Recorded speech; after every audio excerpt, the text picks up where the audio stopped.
Hi, everyone, and welcome to the VI Livecast series. My name is Jamie, and I'm one of the content and community leads here at Brand Innovators. Welcome to the Adapting to a Data-Deprived Advertising Future Virtual Summit. Today is really special, and I'm thrilled to kick off this event. We've got a phenomenal agenda with an awesome lineup of marketers. Before we get started, we'd like to thank all of our marketers, sponsors, and even you, the audience, for helping make this event possible. Throughout the event, you will be able to use the Q&A widget and chat widget at the bottom of your screen. We encourage you to engage with our speakers and other attendees using the widgets throughout the program. Without further ado, please join me in welcoming Josh Palau, SVP of Growth Marketing and Media from LendingTree, and their moderator, Todd Ulisi, SVP of Marketing from AdNet. Hi, welcome. Hey, Jamie, how are you? Good. How are you all? We are good. Good morning. Great. Well, then Todd, I'll you let are you in the guys witness get protection started. program. I am. So, All right, I'll leave you guys to it. Yeah, good morning, everybody. And this is not a fake background. This is actually the office in overlooking beautiful Los Angeles Westwood. So, hey, Josh. Hey, how's it going? Going well. So, obviously you got the top two people kicking it off for the beginning of the day, about what we're going to do in Adapt. So let's start off with introductions and kind of your background first, and I'll do mine. People want to hear from you more than me right now. I don't know about that, but I appreciate that. Yeah, so for those of you who don't know him, which is probably a giant percentage of you all, my name is Josh Blau. I'm the SVP of Growth Marketing at LendingTree. I've been in this industry for quite some time. I started agency side. I spent most of my career on the brand side, working on brands like Comcast, J&J, Bayer. At Bayer, I built an in-house agency, which is probably the biggest claim to fame that I have in my entire career, and something I'm quite proud of. And then I did a short stint over at PhD, helping them with some of their turnaround projects. And then recently joined LendingTree. I guess at this point, it's about 3 months ago. Oh, wow. Yeah, no, welcome. So I'm Todd Ulisi. I've been in digital for my 23rd year, started brand side, company that was bought by Universal, and went to the digital agency side, did a lot in the entertainment sector, and moved that on for about 10 years. We built this ecosystem outside of Google and Bing and work with many major brands to help them extend their reach. And it's good to kind of have, the agency perspective from Josh, as well as kind of the brand perspective. So, Josh, let's, ultimately this is a people business. We'll get into the content in a minute. How come you came aboard, LendingTree? Like what excited you about the opportunity, and, obviously kind of moving away from the agency side? Yeah, I mean, it was a couple of things. I mean, I first is, and again, for anybody who's heard me talk in the past, I mean, I think there's a tremendous value of having an advocate on the brand side to being able to get the work done that needs to get done. And so what I've enjoyed a lot about so that's always sort of spoke to me in sort of like a problem solving sort of way, and sort of a change sort of way. As I look back at my career, I kind of realized, I realized it late, but it didn't matter that I realized that late, is that I'm always the person at an organization that actually has nothing to do with the product itself. Because my focus was all media, marketing, advertising, right? So I was never creating any of the over-the-counter products. I had nothing to do with our cable packages or what our internet tiers were. And I found like a sort of a sweet spot in that for me, because I always felt like I had this core set of skills and expertise that was very useful to organizations. And being inside the organization, it allowed me, the ability to actually make change. And so one of the things I say all the time is that, no matter how good your agency is, or even your in-house team is, like unless they have someone who can navigate the organization, push for change, make sure that C-level executives understand what's happening, be part of these decisions, it's really hard to get stuff done. And I can't stress enough that is not a criticism of agencies. I think that, when you're an agency, you bring great ideas, and you have someone on the brand side who's supposed to get those done. And I always enjoyed trying to get that stuff done. And I think I was more successful in getting the good stuff done than I was in not getting it done. And so it's just always something that spoke to me, just having that sort of direct relationship and understanding how that business works and how you could actually make change that is meaningful. Have you found that change management has been difficult, or getting easier over time in your career? Oh gosh, I mean, I was slinging banners in the '90s, so like it's gotten way easier. Though I will say, like selling banners in the '90s was not hard at all. And so, but yeah, I mean, everybody is up their knowledge, their understanding of things at all sorts of levels of the organization. I mean, you have a handful of organizations, more than a handful. You have a large percentage of organizations that were born to basically just interact with you online and build those brands online. And then, but I think we're part of the important part of your question, Todd, is more of like, I worked at big giant brands. And so I will say, like, me joining Comcast in 2011 to talking to people who are still there to this day, very different organization in a very positive way, because I think that just over time, everybody has got the memo that like the internet is here to stay. It's going to continue to grow. Like all these channels are going to flourish. I mean, when I started, it was still the fight for like give digital a little bit of money over TV, and what's organic search? Like, why do I do that? And so I think it's been this nice sweet spot of a time right now where the brands and sort of the CMOs and the marketing leads, like they understand how important this is, but there's still some level of understanding that they don't have on certain parts of the product, or not product, but certain parts of the industry and what they should be doing. And which is fine. And that's like, as I was saying earlier, like that's what I enjoy coming in and being that person to be able to do. Yeah, you're right. It's, I remember the days where people would say calling up the web page, back in 2000, and is the questions were, is the internet going to exist again in advertising after the whole .bomb, and the drugstore.coms of the days. So in terms of like this is definitely a good segue to change management, and a company that has delayed change, from the death of the cookie. Now this is going to be the third time, and this is obviously a good segue to a data-deprived future. The third-party cookie is going away, not the first party. So it's very clear. The saying the cookie going away is an exciting thing, a big a big word, but it's really being specific. This keeps delaying. What's your take on why this keeps happening? On why it keeps well, so I mean, and I mean, I don't believe it's ever going away. I don't think it's in Google. I mean, and I've said that, and I say I said this because again, I feel like somebody's heard me say this, but I don't know why anybody's heard me say anything. And so unless you follow me, and then that's about it. But I mean, I have very strong opinions about this, because I feel like some interesting things have happened in this whole like time in which this is going on. I also will dabble in the world of conspiracy theories every so often to say, like, I sometimes wonder if Google didn't start down the path of saying, hey, we're going to deprecate these things because they don't make sense. And they kept pushing things down the road, kind of just waiting the world out to see like, well, who's going to come up with a solution, right? So Trade Desk shows up with an identity, and another company has an identity, and now we've got clean rooms involved. Like at some point, like, are they delaying the decision so they could see how the landscape's shaping up and then figure out how do they snap into that? Or frankly, like, look at what someone like the Trade Desk is doing and say, oh, like, let's copy that and make it better. So I like, that's the tinfoil hat part of the program. I think realistically, it's not in their best interest. And there's so much going on in the world of privacy right now. I'm not going to, obviously, look, you get fined for these things. I think privacy laws are coming, that are actually like have some teeth to them. I just think that the amount of effort to do this, I don't see enough upside for them to. And if you look at it, I mean, obviously they're being investigated, they're getting fines, but they're not getting hit every day with something. Yeah. So there becomes some point of like, what do you do to remove this? Because by the way, while they have introduced identity solutions, the quicker, if the cookie were to disappear tomorrow, you'd have a lot of partners that would go to other providers, to providers other than Google. And that becomes that second part of, is it in their best interest? And so, I mean, I know, for us, when I was at Bayer, like we heard the first announcement and we actually took it seriously.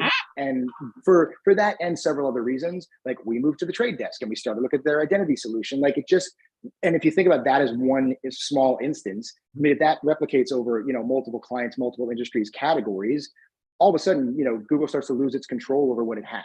So I just don't know at this point, outside of, fines, which I don't take lightly, like what the incentive is to get this done so quickly. Yeah, there absolutely is none, and then, from a corporate development standpoint, they can either acquire or, right. Or build, it's very simple proposition. Yeah, I mean, look, there has not been an alternative solution either out there in the marketplace. Right. Like other partners have had value.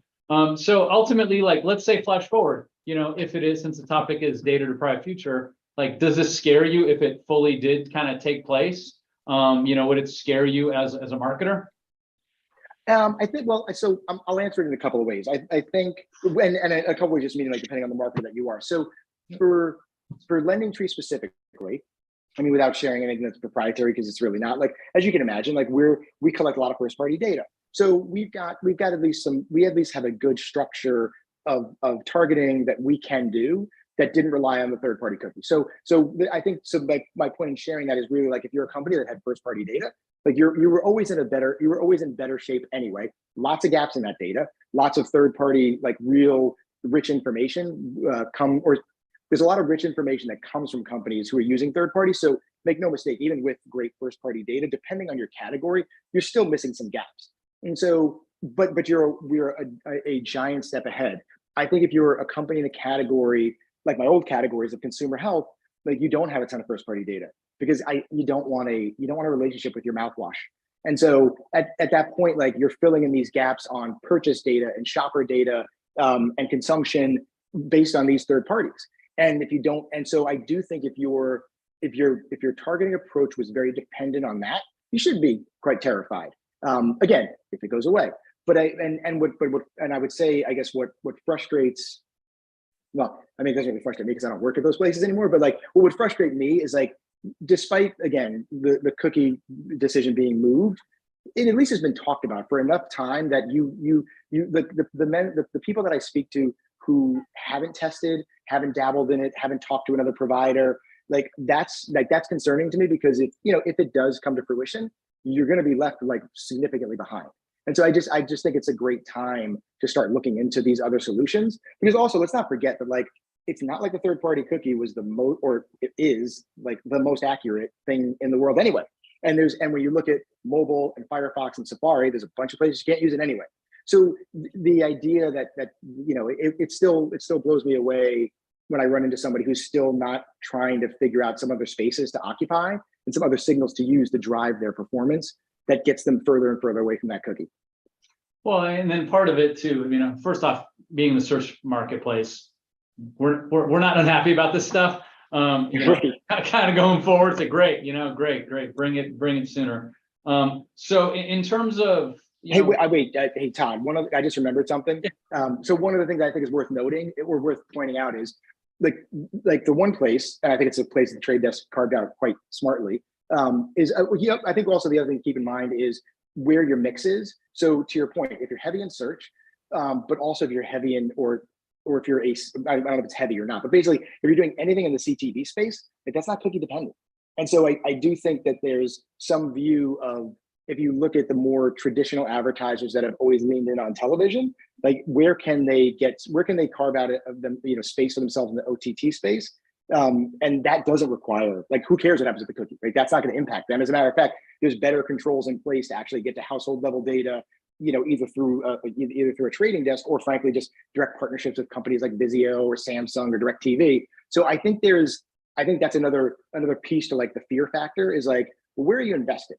Because depending on where you're invested, like even if third party cookies went away, you might not be in as big of a problem or you might not have as big of a challenge or an issue as you think. Yeah, and that kind of leads to my next question. Do you think that's going to affect the media mix? And then follow up to that is, since a lot of brands have multiple agencies, do you think the agencies are going to compete to say, look, my channel is doing better, invest with me? And do you see that moving more towards kind of brand consolidation and less of an agency footprint, in the long run? Yeah, I mean, I think a couple of things. I think first off, your first part of the question is, I don't think it changes your mix, because it's somewhat of a hard answer. I mean, and here's a statement of the obvious. Like, I think it changes your mix I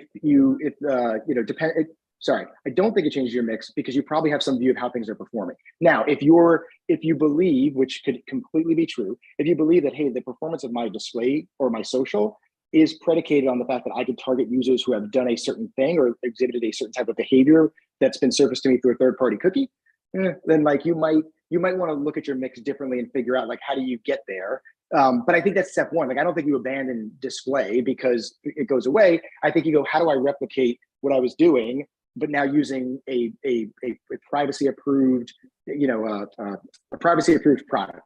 I'm messing up my words there, but you understand what I'm saying. Yeah. So I think that's part of it. I do think you explore some places that aren't, and this is where I was going sort of with the CTV thing. I think everybody should be looking at places that either are not impacted by the third-party cookie or that have true closed loop measurement. So whether that's retail providers, whether that's connected TV. I had a great conversation with the folks at DirecTV, and I know other people do these things, and I'm not plugging DirecTV at all. I just literally had a conversation with them about a week ago, just about like they have household level data. And so like through the app, they know, like, Todd, you and I watched a commercial. Well, they know they served a commercial. They don't know that I watched the commercial. But if I can take that anonymous data from them and match it with anonymous data on my side and say, well, I know Todd viewed our commercial, and then, Todd, applied for a loan or applied for a credit card, like that's true closed loop measurement. And I don't need a cookie to tell me that happened. And they have enough information on you and I to figure out like what the right households I should go after. So I think that's where you start to see your mix maybe change a little bit, but I don't think it changes dramatically. To your agency question, it's interesting because I probably have my perception is probably poor on this one, because I worked at J&J and they were all in with Universal McCann because there was just such a giant business, and the team there was really good in terms of knowing the full J&J breadth of what they do. And so my point is like everything was with one partner. Mm-hmm. And then I went to Bayer and we were all with one partner, but then we made an in-house agency. So that sort of went away. And Comcast was sort of a mix of a couple of agencies. My point being is that then also spending a year on the client side, on the agency side, like I saw a lot of all-in businesses. So sure, there are definitely companies that have search agency, display, like they've got different agencies for different parts of the business, but I still see a consolidation happening. Partly because the agencies sort of bring that pricing scale and that workload scale to say, consolidate with us. So I don't know how much it changes that. I think maybe what it changes, I think what it forces is brands to ask a lot of questions around what's your expertise in this space. So if you are great at programmatic, but the basis of your programmatic strategy with clients is predicated on a heavy usage of third-party cookies, well, then you just have to know like what's their skill set to getting you out of that game. But I don't know if it changes the mix of the agencies you use, because the agencies are smart. Like they know how to use third party. They know how to use identities. I mean, they figure out which way to go. I think it's just a matter of what makes the most sense for the client. So, going back to one of the initial things we kind of brought up was change management. I think for, since you said, you had like, there's multiple pieces, ultimately that tie together, be it the closed loop management. You can see that you applied for a loan. How have you been successful in your career? And if you can impart any words of wisdom to anybody listening on the, about since a lot of this is change management within large organizations, how have you been successful at, advocating and communicating and affecting change? Yeah. So I always like to say I made a career off of being able to explain things like a 5-year-old, because I had to have everybody explain everything to me. Like I call it the mother-in-law explanation. Yeah, I mean, for the record, I still am. I'm going to give an example, and then I'll talk through it a little bit because you asked for words of wisdom. So hopefully this helps somebody.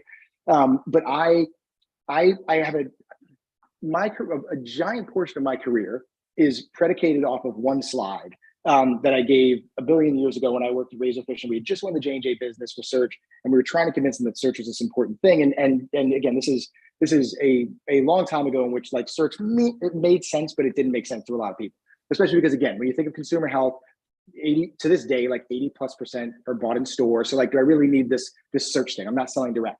And so I had this one slide, and it had this picture of like a complete empty shelf. And I said, hey, like, so if I were to walk into Walmart and I would say, hey, where's the Tylenol? And they would say aisle 7. And I walked down and I saw this, like, what would happen? And like, it was funny because like you saw some uncomfortableness in the room, and like brand level people who were like brand new on the job, just out of B school, up to like the VP of the brand, were all like, well, that wouldn't happen. I was like, well, what if it did? Like, what if someone just like, what if I bought all the Tylenol and walked away? Like what would happen? And so they couldn't even imagine that happening. But the point is like, they're like, well, we would call the shopper teams and we would get in there, we would stock the shelves, and we'd find out like it sounded like all hands would go on deck and like bad things would happen to whoever let that happen. And I said, well, like what I just described is exactly what's happening in search. And while the product isn't being bought there, the idea that I can't get information about your product when I literally asked about it, right? So, or take it one step further, like I go to the pharmacist and say, hey, what do you think where's a good pain reliever? Oh, go down that aisle and look at these 3 products, right? Like, and that for me was like this like tipping point with J&J specifically, where it just seemed to click. And so my point is not that is not that I found some like secret or super smart way to do this. What I tried my best to do was apply 2 things. One, common sense, right? Like if someone asks for X, like why wouldn't you give them Y? So when you try to explain things within organizations, I think it's like, what does the consumer need, and how do we fit that need? And so I have a different example on that I'll give a short example that won't be as long-winded as this answer. But the other thing is, I always liked to apply what happens online with what they've been doing offline, because then it makes it it clicks for them, right? So that whole idea around like what happens in store, like if like taking search and making it apply to what happens in store clicked for a lot of those folks. And I think that's the big thing that people sort of have a disconnect on. Quick side story, like I do the same thing. Like I was having conversations when I was a PhD about live stream shopping, and I had all the ranges of clients that were like, what is it? I don't get it. Like, what do we do? Like where I go, hey, do you remember QVC? Yeah, this is QVC all over again, but it's online. And as weird as it sounds, it worked. Like people understood it. And they were like, oh, okay. So like now, and then more thoughtful conversations happen. So my advice to people is apply what your idea is to how they do things in the offline world. Because even though the world has matured and marketers have gotten way more digitally savvy, just apply it to the ways that they operate in other parts of their business, and it'll be more one-to-one as a match. The other thing I say, and again, I can't stress this enough, I think we overcomplicate things. I think we need to simplify more. Like, hey, you're trying to reach people who do X. Well, like, here's how you do it. Like, and this is why you do it. And I don't think that's that hard. I think we as an industry have overcomplicated a lot. And I also will say that I'm empathetic to all of the partners out there, whether you're a platform or an inventory provider or a publisher trying to sell, because what is the difference between you and you and you? You all kind of look the same, but oh, you took me to Harry Styles, so like let's do something. And like, I don't think anybody makes decisions that are bad for their clients or their businesses based on favors. I'm just saying, it's just such a sea of sameness that it's hard to differentiate. And so, but the key to differentiating is not to overcomplicate. It's actually to simplify. Yeah. So, I mean, tangibility, value, simplification, and it's usually not necessarily the technology pieces. It's the human capacity to communicate the value. It's, you look at this, you're bringing me back to the Lumascapes. It's, you look at it like, okay, throw a dart at it. So, but the point you raise is true. And part of this is, being in tech, we're very, in advertising, we're very internally focused versus externally. Like, what value do you provide on that? How is this tangible to you? How do you create a similarity to kind of create that mental map in your mind? So, some key takeaways for the brand innovators community, whoever's listening, simplification, value, tangibility. So ultimately, so now shifting back to the data-deprived future conversation. I love that we can toggle around and riff. This is a great way to start the morning, Josh. Morning for me, not a morning for you. So hopefully there's somebody listening, but we'll find out later. Yeah, there might be 3 or 4, and probably those are our children. Maybe not, maybe our spouses. So will marketers, let's say third-party cookies go away. Will marketers have to, thanks, Brett. Feel free to jump in. Anybody that has questions, post it. Josh or I can both answer. Will marketers ultimately have to adjust goals? Let's say third-party cookies go away. Like, will digital marketers, being the shining star of the world, like, wow, we're not really hitting that goal. Will goals have to change? I don't think so, because I think, and I do think this is another area where, like, companies have struggled with how to do some of these things. It's like, I think regardless of your business, the goals are always, I don't know, they're somewhat close to each other. I mean, sure, there's always like, it's revenue, it's EBIT, it's like, it's consumption, it's conversions, like it's those things. So I don't think that changes. I think maybe, if anything, I think maybe the measurement of those channels, if you, again, depending on what signals you bring in and lose, I think you just have to be mindful of like how those play with the current systems that you're using. But I don't think those things change tremendously, because I think, like, in the end, Like, look, we want people to come to LendingTree, learn what the right product is for them, and complete a form, and they get matched with a lender, and hopefully that process works out for them. Or find the right credit card, complete a form, get the right credit, get approved for the credit card that they need. So whether third-party cookies exist or not, like that goal is never going to change.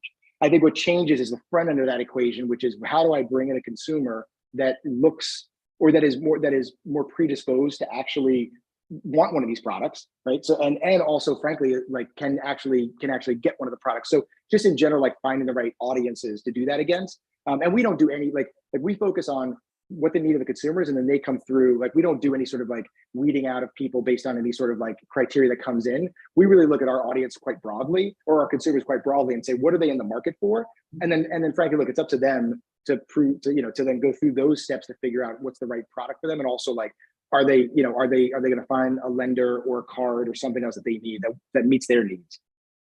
So, the topic of adapting to a data deprived future, let's do the antithesis of that, right?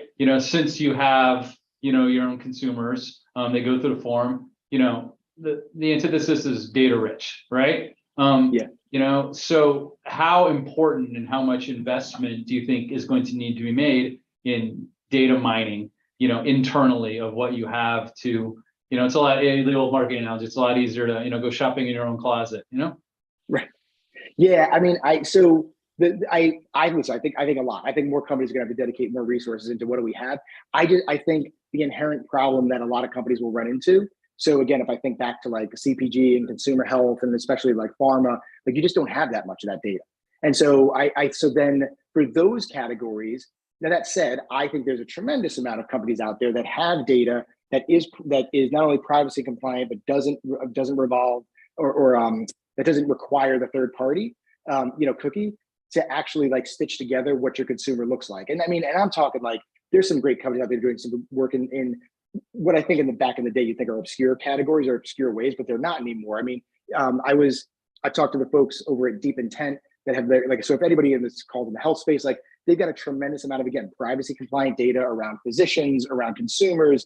So going back to my point of like, if you're a consumer health company, you don't have a lot of data on your consumer, like that information's right there. The retail media networks, right? Like they understand how people are shopping for products. And if you know enough about your consumer, so this probably hits at your question, but if I know that a person who buys this does these kinds of activities or buys other things that are in the basket, like I can probably work with a partner to say, hey, can you give me people who look like that? There's a great data company called Philo that does basically a view of it basically uses data from like cannabis consumption across. And the funny thing is like, I talk to people about them and because I think they're quite smart and good at what they do. But it's funny because the initial thing when I talk about Philo is they go, oh, like, so if I was Doritos, like, of course I want that data. But it's like, no, like if I'm a pharma company and I have a migraine medication, right? Like we probably want to reach people who are using cannabis because they're probably using it as a relief, as a migraine relief. So I think it's on the marketers to figure out like what is out there that we could look at, that we could look back and say, if you don't have a lot of data, so if you are data deprived, like what does our consumer look like and where do we stitch together the view of them looking at all these other sources that are out there? Well, and that requires, and you bring up a good point, the thought process needs to be holistic and not linear anymore. We're right. often, used to a read and react culture versus, okay, like, oh, who doesn't like the Philo data? Well, alcohol companies, because it's a switching cost. Right. So, it's like you're consuming something. So, looking at, multiple synergies, and that requires using this thing above our neck, obviously right, to kind of extrapolate, because to your point, there are resources, there only grow more resources to make data investments, but it's ultimately like, what does it mean? What am I trying to do? How am I trying to do it? And what resources do I need to get it done? Oftentimes the resource piece is focused on versus like, what the heck are we trying to do as a brand and why are we trying to do it? And what do we need to kind of make it happen? So. Right, exactly. And that's why I said, I think companies are going to have to like get a little more creative in how they look at what their consumer, or how they take what they know about their consumer and then figure out, well, where do we find this stuff? I mean, again, back in the consumer health category, like, looking for people, it's not rocket science. You want to look for people who have bought in your category, right? Because that's the easiest, that's the bare minimum. It's like, above that, yeah, are there other factors or modifiers that say like, okay, if you're an athlete, like odds are you're sort of in pain. If you're an outdoor enthusiast, like maybe you suffer from allergies, but that's not as inclusive of that. So that's why I think like, as you look at the consumer and sort of here's their demos, here's what they buy, here's how they behave in the world. Then you go out and you say, okay, like now let me go find like what data providers, again, the ones that aren't going to be impacted by the cookie, or what media channels. So back to like connected TV or retail media, like where can I find these people? Because you can find these folks. And that's why I was saying earlier about like the whole point of like testing into these other spaces. If you have been heavily reliant on third-party cookies, you have to test into these other spaces to see what they're going to yield for you. And by the way, I feel that way even if third-party cookies never go away. I just feel like, why wouldn't you find other places? Because again, back to my original comment, Safari, iPhones, Androids at this point, Firefox, like, and by the way, like accuracy of third-party cookies, like it's not a complete picture anyway. So in terms of, it's interesting. We talked about simplifying messaging, but ultimately thinking creatively and complex. So it's kind of par on course. There's no middle, right? You look at the details and you extrapolate the strategy. What would you advise? I mean, obviously larger companies are more data rich, first party data rich in theory, not all of them. Would this mean smaller companies that are up and comers, be even in the D2C space, possibly could struggle, in the future, since they can't make these day ahead of you investments?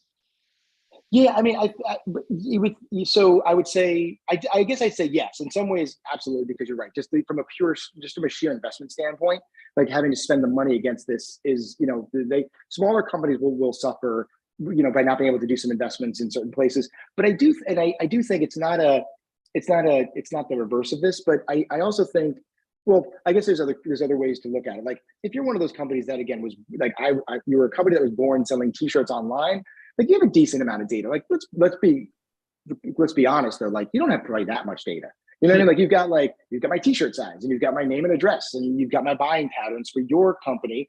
So then, how do you take that identity and find what else I'm doing to find more people who are like me, or just find ways to reach me? Company, I would buy. Hey, you know what? Are you purchasing a lot of Doritos? You might need a bigger T-shirt size. So it's, to your point, thinking about things that are not right in front of your face, like that could impact. Yeah, exactly. Not saying that you're eating a lot of Doritos. You might be eating a lot of pizzas these days. Yeah, no, absolutely not. But it's but I think that's where, I mean, investment will always be a problem. But I think that the way the markets are working these days with providers, it's like, everybody wants to work with the big advertisers, right? Because the big advertisers, this is the perception. The big advertisers have all the money and they're not going anywhere. And, and they want to invest in this because they know that they're also losing market share to all these like smaller brands. And a lot of that is true. I would also say, from someone who's worked at big giant companies for the majority of my career, like we typically have less money than you think. We're pretty stingy. And at some point, like we just then start to take the sheer volume of what we do and just beat a partner down to the point where like maybe they make money, maybe they don't. And so I think that because of that, I think companies have looked at other, like sort of, let's say, second, third, fourth tier companies. And I don't mean that in a meaning that they're not good companies. I just mean they're smaller. They're smaller in size, smaller in market share, smaller in revenue. I think they're finding ways to work with those folks because it's almost like the Google search model. And I don't know this stat anymore, but I remember somebody saying, so I remember for years we've talked about this stat about like the majority of Google search business comes from all of these smaller businesses and local businesses, more so than the J&Js and the Comcasts of the world, despite the giant budgets that we have. But again, it's the sort of the sum of all the parts. So I think they figure that part out in terms of how to service those companies and not alienate them. Yeah, no, that's definitely a good point. But it's an interesting space to be in. Obviously the companies recommended Deep Intent File. They do great work, but it's, any other kind of like recommendations? I know we got 5 minutes, and obviously anybody in the BI community other than our significant others and parents that are on have any questions? Any kind of couple big kind of takeaways you want to give to the community, Josh? Yeah, I mean, I probably just reiterate a little bit of what I said, but I'll do it shorter. I do think first and foremost, again, if you're working within an organization or you're a seller going to an organization, I think the more you can translate what you do and what the benefit is for them, I guess the one thing I didn't mention in our conversation, I think the key to that is understanding people's businesses. And so like the more you understand like how they perform, how they make money, what their priorities are. I know that sounds like really sort of like simple, but it's not. And I don't, and that's not a criticism of people. It's more of like, you don't know the inner workings of a company. So you approach a company saying like, hey, I got this great idea for product X, but like product X is the worst product in their portfolio. It's just the one that gets the most publicity because it's just a big name, but it's got poor profit, poor distribution. It's an awful product for people to work on. So I always like to take the, like, let me learn more about what you're doing. And let me come back with some ideas on like how I can solve that problem. So I think that's the first part of it. I think the other part is if you're trying to make change within an organization, and again, either you're doing it from the outside or you work within the organization, I think it is getting back down to like, here's what we do here's what we've done for years in other spaces, or like, here's what we're trying to do, and here's actually how we have to do it now.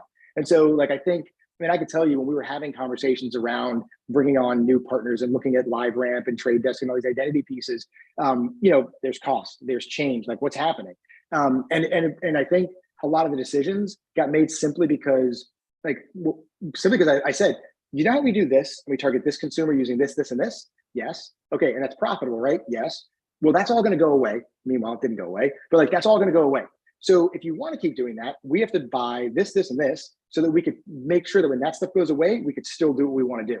And I think the oversimplification of that, that's all that they needed, right? They didn't need to know that like what Trade Desk does is it pulls the data, blah, blah, blah, and it's got this, they'll use the word bespoke or something in the explanation, but like they just needed to know like, what are we doing now, and how are you going to how are you going to solve that for me when things change? And so I think that's the other thing, is just make sure the message is tailored to that. Yeah, I mean, you turn the darn faucet on, the water comes out. You don't need to know if it's PVC or PEX or what type of piping, and look, it's important to advocate and love the product, but it's ultimately the point you're saying. It's create value. What value and who's the value, and understanding and asking questions. I think, does anybody at the Brand Innovators, folks have any questions? I know we got a couple minutes. So I always like leaving a couple minutes for questions and, for the community. Great. So, I think just to kind of summarize, obviously these are not game-changing problems, the data-deprived advertising future. In fact, anything that's a fear spawns creativity. And I think, as Josh said, creativity, think about other pieces that you want to do, ultimately, like, be simple and, understand what it is you're trying to do and the value to that person that you're trying to communicate. So, hey, Jamie. Yeah, totally. You hit it. Hi, yes. Thank you all for joining us. It was such a great conversation. Definitely like the analogies I could understand, and the oversimplification made it easy for me to understand. Awesome. Good. But yes, thank you all for joining us. We hope to see you again, and thank you for taking the time out of your busy schedules. Thanks, everybody. Thanks, everybody. All right. Bye. All right. Up next, we have Jonathan Roman, Senior Director, Marketing, Data, and Technology Operations at Chime, moderated by Dan O'Keefe, Head of Content Strategy and Analytics from Tongle. Hello. Hey, Jamie. So excited to be Juan. here. How are you? Doing Hi. good. Caffeine levels are right, so it's rarity. Usually over caffeinated, but today it's just right, so. Great. Well, I'll let you guys get to it. Hey, John, good to see you again. I hope I'm not too caffeinated as well. For everybody on the call, thank you for joining us today. I'm Dan O'Keefe. I head up content strategy and analytics here at Tongle. Tongle is a studio on demand, a community of over 200,000 creators around the world who do everything from social creative to full length features. And I'm super excited to talk with John today because we operate in a data deprived environment. We don't own anything we create. So this is super applicable to what we do on a day in, day out basis. Before Tongle, I was over in the TLD world. For those of you who don't know what TLDs are, it's .com, heading up marketing for a company called Minds and Machines. And then prior to that, I was with Demand Media, helping to build their branded content studio. And before that, Yahoo, where this really comes full circle because I helped to build the ad network, the SSP and the DSP. So a little bit about me. John, if you don't mind introducing yourself since we've met before. Sure. So I'm John Roman. I sit as the Senior Director of Marketing Technology over at Chime. Before that, I was over at a number of companies that you all may recognize, hopefully. Had a brief stint at SiriusXM for a few months before I was taken over to Chime. Couldn't resist the opportunity as much as that was a great business as well. And then before that, Electronic Arts and Ancestry.com. And then I got my start agency side. So working under, at least 40 plus different brands over the span of my agency career, kind of navigating this shift in the availability of data and the use of marketing technology throughout the ages as things continued to evolve and change, as programmatic became a big thing, as we shifted, more from web to mobile environments and dealing with all the changes, tracking and measurement of that. And then of course, all of the data privacy legislation, all of the changes from, Apple from an iOS perspective that kind of change the way marketers are able to market and marketing analytics folk are able to measure. So really excited to be here today to talk about this specific topic. Awesome. And John, I mean, your career path obviously lends itself as a full arc through the changes of data. So, to start with from your start, from the ad op side to where you are now working with Chime, from I think back about a decade ago where we had a there was free flowing data. Now we're talking about CCPA and GDPR. How has your ideology in terms of data use changed? Yeah, it's really become, it went from something that, we didn't have to put a lot of time and effort. I think about my earlier days in ad operations where everything was run through the ad server. We tagged all of our media content and our websites with like a million different pixels. We were able to do things like multi-touch attribution a lot more easily than we are today. We're able to do all this really cool stuff with dynamic creative optimization. And just over time, just reevaluating and thinking ahead has become extremely important to me. I never thought those many years ago that I would almost become like a partial lawyer or data privacy expert in terms of having to keep so aware of data privacy legislation and just what different big name tech providers in the space were doing in terms of creating that availability of data. So used to be just like, how are we executing from a technical perspective to really analyzing the state of data and looking ahead and seeing, what potential legislative measures may come in the future that we have to be aware of. Because sometimes when you're onboarding tech or you're building technology internally or in-house, incredibly expensive from either a resourcing or just a technology buying perspective. So it's not just about the moment when we're evaluating vendors now, it's thinking far ahead into the future and really working with partners that really understand the environment and have forward-thinking solutions to, tackle whatever's coming next down the pipeline. So I think that's been a really big shift over the years for sure. Amazing. You talk about, you're not quite a lawyer yet, you don't know what you're working on within your degrees, but something in the news recently, I think, kind of jump into something that maybe people are aware of. You're thinking about, CCPA and, some of the first or the first company to actually have to pay out or to agree to pay out because of running afoul of CCPA. So for those who might not be aware of Sephora, so Sephora agreed to pay out $1.2 million because they had possibly failed to properly disclose to people who are selling data about them. And they possibly also failed to process those requests to opt out for the sale of the info. And that ran afoul of California's privacy law.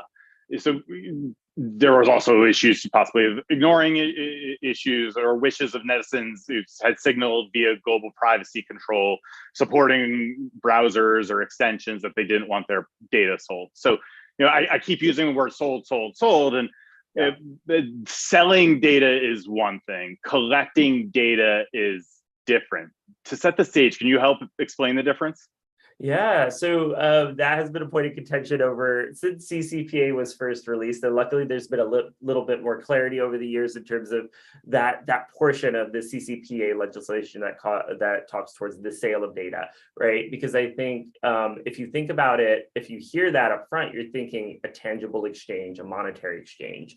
We're taking a subset of data, let's say like we own, and then we're finding a data broker or something like that, and they're giving you millions of dollars, and you're handing them. That's not not what the definition of sale of data means in this context. It could mean that, it could be the literal interpretation, but it's the broader definition that has been a point of contention and confusion for marketers over the years.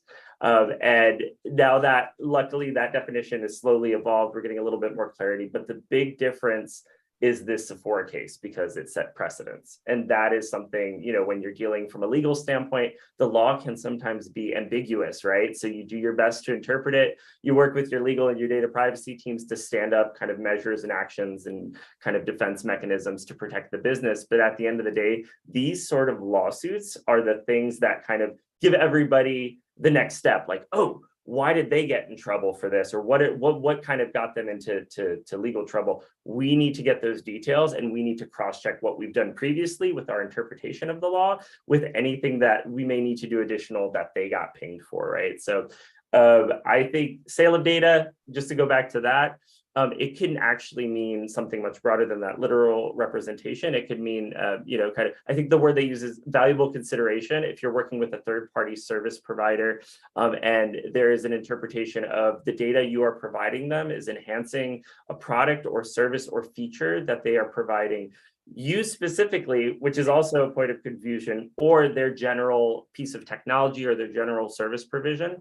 That is something else it could mean. So I think in the Sephora piece specifically, there were a use of analytics and remarketing or retargeting platforms that actually got them into the hot seat. And where there's still a little bit of ambiguity is like a product or service, a service or feature that is specifically helping your business versus, you know, the general piece of technology. I think there was a point in time previously where we all thought it was, oh, if we're sharing data with somebody, let's say like a Google, and we're only using that data to enhance our use of their platform, that should be fine. But now there's a little bit of contention there. So we're frequently like just reevaluating what that means, and then kind of deploying mechanisms to help. And I would recommend everybody kind of do that. If you don't have that do not sell button on your website today, talk to your legal teams, talk to your data privacy teams internally, just to make sure everybody is kind of speaking the same language. And then one thing I like to tell folk too is like, sometimes there may be things that happen from a legal perspective and you're like, oh, I'm over in marketing, doesn't really impact me. Sometimes these things impact the entirety of the business and you will see hits in your marketing numbers as well. So just having somebody or partnering with teams internally to make sure you're aware of what's going on and circumventing these issues before you are hit, let's say with a complaint, or you do get involved in a lawsuit, it's a good place to be in. Highly recommended. It's great advice. I think, you know, as you talk about, you know, precedence being important, you're talking about all of the different teams or partners this might touch. How or why is precedent so important? And also, how do you look to your partners to interpret, you know, this type of a first?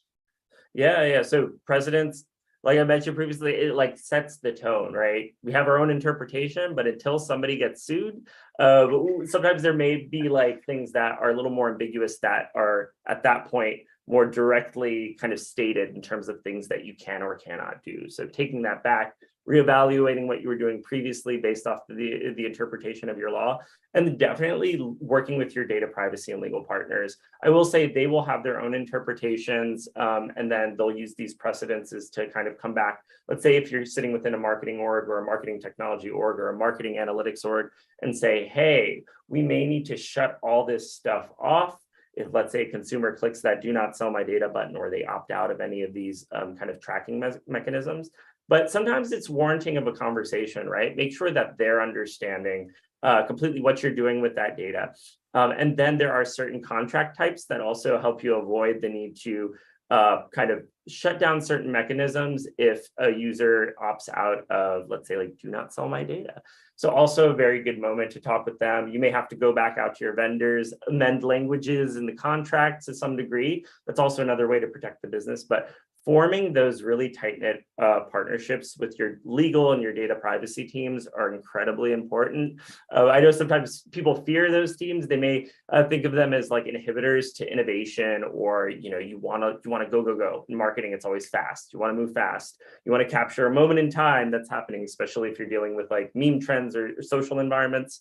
But at the end of the day, you really want to make sure that you're doing everything within the confines of the law to avoid larger business implications. Because if you think about it, it may be something that, let's say, your marketing analytics might have caused this issue.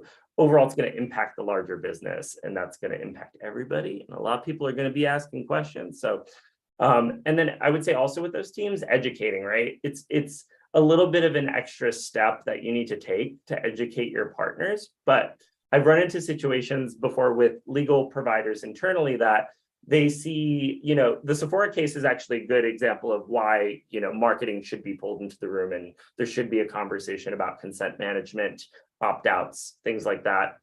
Data deletion is another good one. But in other cases, you may want to, let's see, how do I phrase this? Oh, you want to get behind the gun, educate your partners of how you're leveraging data today before they come to you asking. I've had examples where there may be something that comes out about, let's say, like Facebook or Meta, that has nothing to do with marketing. There may have been like a data leak of sorts. Like, there was that political thing that happened, Cambridge Analytica years ago, where there was I guess that kind of teeters into the marketing realm, but because of the misunderstanding of, legal partners I was working with in that environment at the time, there were all these fire alarms raised. We were asked to stop working with Facebook altogether, and there was a lot of kind of high impact education in the moment. It was very frantic just to try to calm down legal partners to be like, hey, that's not how we're using data. Here's how we're doing consent management today. This is the actual use of the data. This is how we're sending it. So it's always nice to educate your providers before those moments happen. So that way they'll be calm, cool, and collective. They'll know who to go to internally instead of pulling in a number of different people frantically to find out all the answers. So I've always made a big impact whenever I enter into a new organization to set up time with those folk, and then started creating councils internally to meet with our data privacy and our legal teams just to let them know what's going on. And then if they have any questions, they have kind of that sanctioned space to come to us to be like, hey, we heard about this thing. Is it something we need to be worried about? And we'll be like, yes or no, or here's what we already do that, we're protecting the business from this. So create those relationships, and then also get your teams acclimated to just like understanding, on the other side, right? I'll take a little bit of a step back. So we sit in a marketing technology organization that sits in between all of our marketing channels and then all of our more technical channels. So like our data engineering group, our legal, data privacy partners, procurement. Education goes both ways too. You want to go to your marketers and let them know the implications of, this new data privacy legislation is coming out. Here's how it's going to impact your ability to target users. Here's how these pieces of technology that you're paying maybe millions and millions of dollars for are going to be impacted by this lack of data or the death of the cookie or, things like ITP. So those relationships and those councils and those educational sessions and creating those moments for folk to come to you and ask you those questions is really important. And then educating your own teams. So I always make sure my teams are aware of data privacy legislation. They may be really focused on the technology, but that impacts what we do, as well as browser or environmental changes. So they kind of go into these conversations with different providers, asking the right questions. And that's one final thing I'll say, and then I'll shut up about this question. Your vendors should be coming to you when these things happen. This is something that I'm very critical on vendor relationships with. I never want to have to go to a vendor and ask, especially one that deals with a lot of data. If you think about let's say like a DSP or an analytics platform or a targeting platform, I don't want to be the first one to come to you to be like, hey, so we're hearing about all of these changes that are coming about in our way that we're able to use data. How is this going to impact your platform? I love it when vendors are proactive. They're obviously up to date with what's happening in the ecosystem in the space, and they come to you and say, hey, here's what's happening, here's how it's going to impact your use of this platform, and here's what we're going to do to try to circumvent this in the future. Even if they don't have a solution at that time, really important from a vendor relationship standpoint. All great advice. I think setting up the councils is something that people should really think about, bringing cross-functional teams. But you brought up Cambridge Analytica, and to me, that was maybe when customer demand for privacy, transparency, and control of data really entered the zeitgeist. Along with the pressure of regulatory compliance, disrupting marketers' access to granular customer data, to generate relevant insight.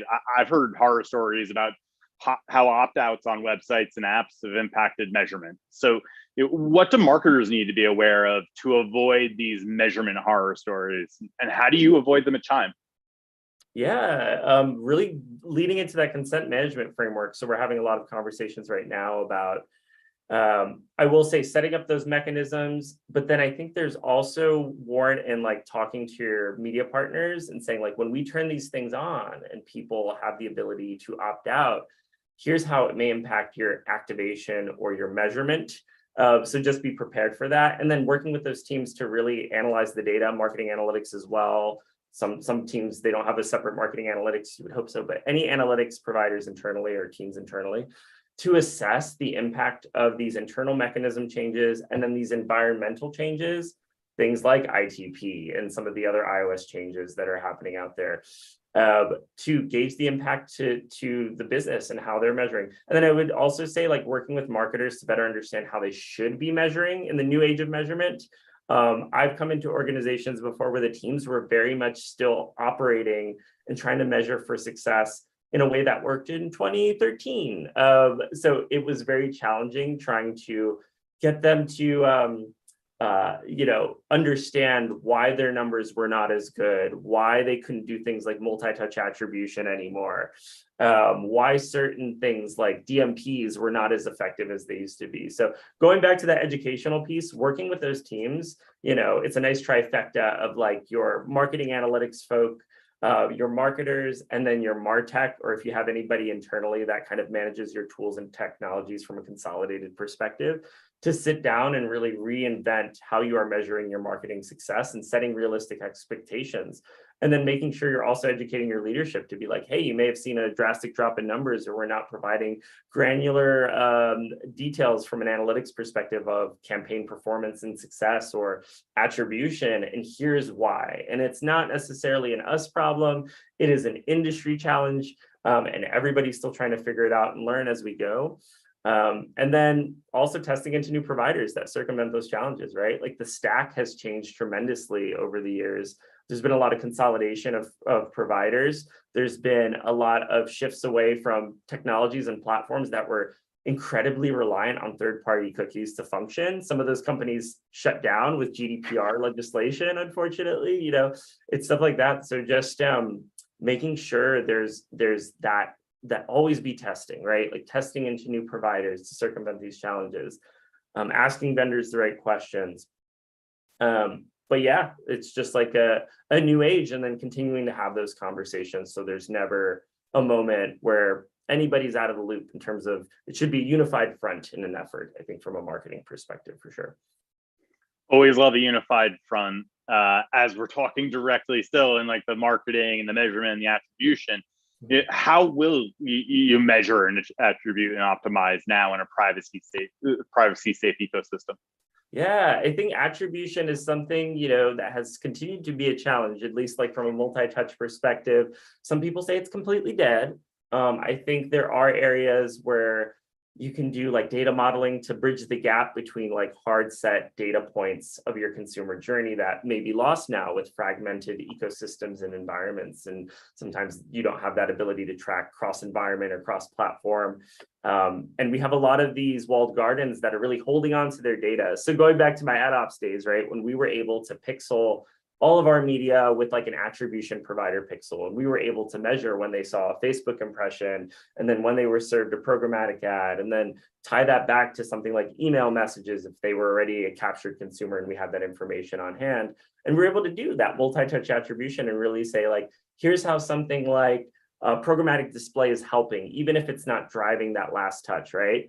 Programmatic display has been so challenging for a lot of organizations to navigate, just because it doesn't tend to be necessarily a last touch driver in a lot of cases. It tends to be more of a mid-funnel mover. So I think that's where things like incrementality now are becoming more and more important. I'm sure, those of you on the call are probably sick of hearing about incrementality, but it really is a surefire way to, understand if when you're entering into a new channel or you're trying out something new like programmatic display, like having the ability to turn that on and off to gauge the overall impact to the business just to see if it does do something, even if it's not driving those last touch points or those last click conversions.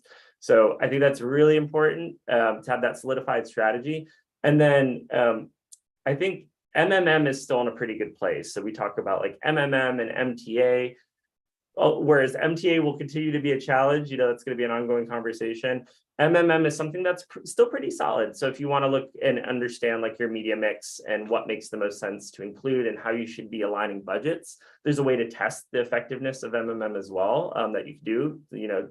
Look at the variance of if what they're reporting out versus what is happening in reality. But for the most part, that's still a very good tool. So I think incrementality combined with a nice MMM model that's constantly evolving, something that accounts for something like seasonality or marketing shifts is really important, because again, incrementality can be a little iffy if there's something seasonally going on that artificially inflates the numbers. So it's nice to have a provider you're working with or a really well-seasoned, let's say like marketing analytics team that knows how to run that internally, to find that right mix and where you should be spending your media dollars and what is not effective, as we continue to navigate the attribution space and find those solutions that help bridge the gap, if that is ever possible. I'm hopeful that one day there'll be something, so we'll see.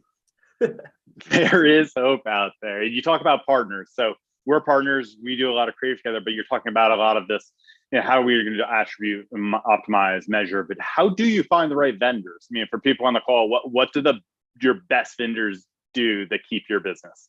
Yeah, to keep our business, proactivity, that's what I was talking about. We want real partnerships. We want vendors that are proactive and coming to us with solutions, not that we're having to knock down the door and be like, what's all this stuff we're reading about, or the numbers are suddenly dropping, or we can't use this mechanism anymore, like what's going on. So really, really, really appreciate vendor relationships are becoming more and more important, just in terms of building out the longer term roadmap. So kind of coming in, not just providing a product or service, but then also being that partner, which I think benefits the vendor as well. You start building out longer term relationships. There's a level of trust between the organization and then the vendors, where you can continue to grow and expand that relationship. That might include additional products and services, or contract extensions or renewals and things like that.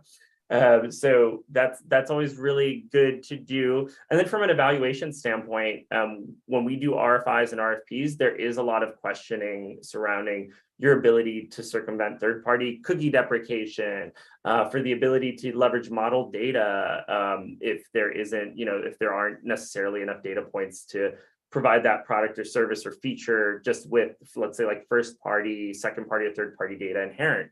And then just like partnerships and integrations are really important these days too, right? Like we're looking for, you have a lot of providers and a lot of walled gardens that like they'll open the doors a little bit with those sanctioned partnerships or those recommended partnerships where there is some sort of data sharing going on between platforms. It's no longer this open door policy where you could just track and measure everywhere, but rather you have to examine who are they integrated with, who do they have data sharing agreements with, where you can get a little bit more enhanced measurement across ecosystem.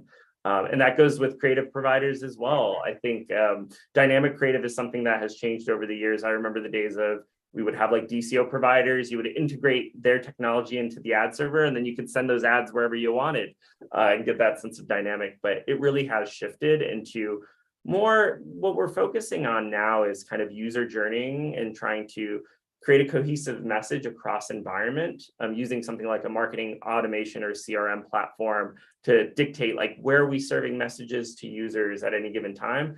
But you still don't have a lot of flexibility there. So it's something that, you need to sit down with your marketing teams, your marketing analytics folk, and really determine like, how are you enabling things like personalization in specific environments rather than in like a larger, broader ecosystem everywhere the consumer is going?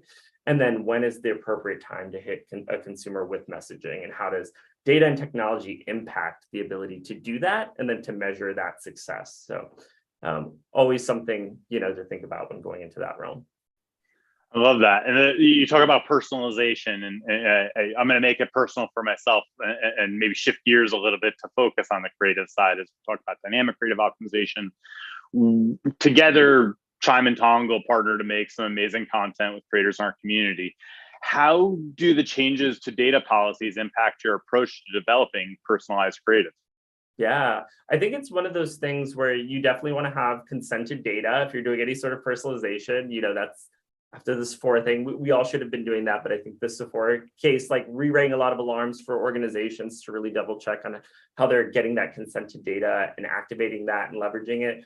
Very important in explaining how you're leveraging that data to your consumers, right? Because I think I did touch about this before, but the impact to consumers saying, "Do not sell my data," they're automatically going to think of the literal interpretation. We're taking your data and we're selling it for money. We're giving it to some data broker, with a curly mustache and like a money bag and a top hat. And then we're getting, so that's one thing. It works to educate the consumer as well. So that way they understand that like the sharing of this data is going to give them a more customized experience. They're going to have a more personalized experience, both in controlled environments and then surrounding the advertising that they're served elsewhere. So they have something that's a little bit more catered to them.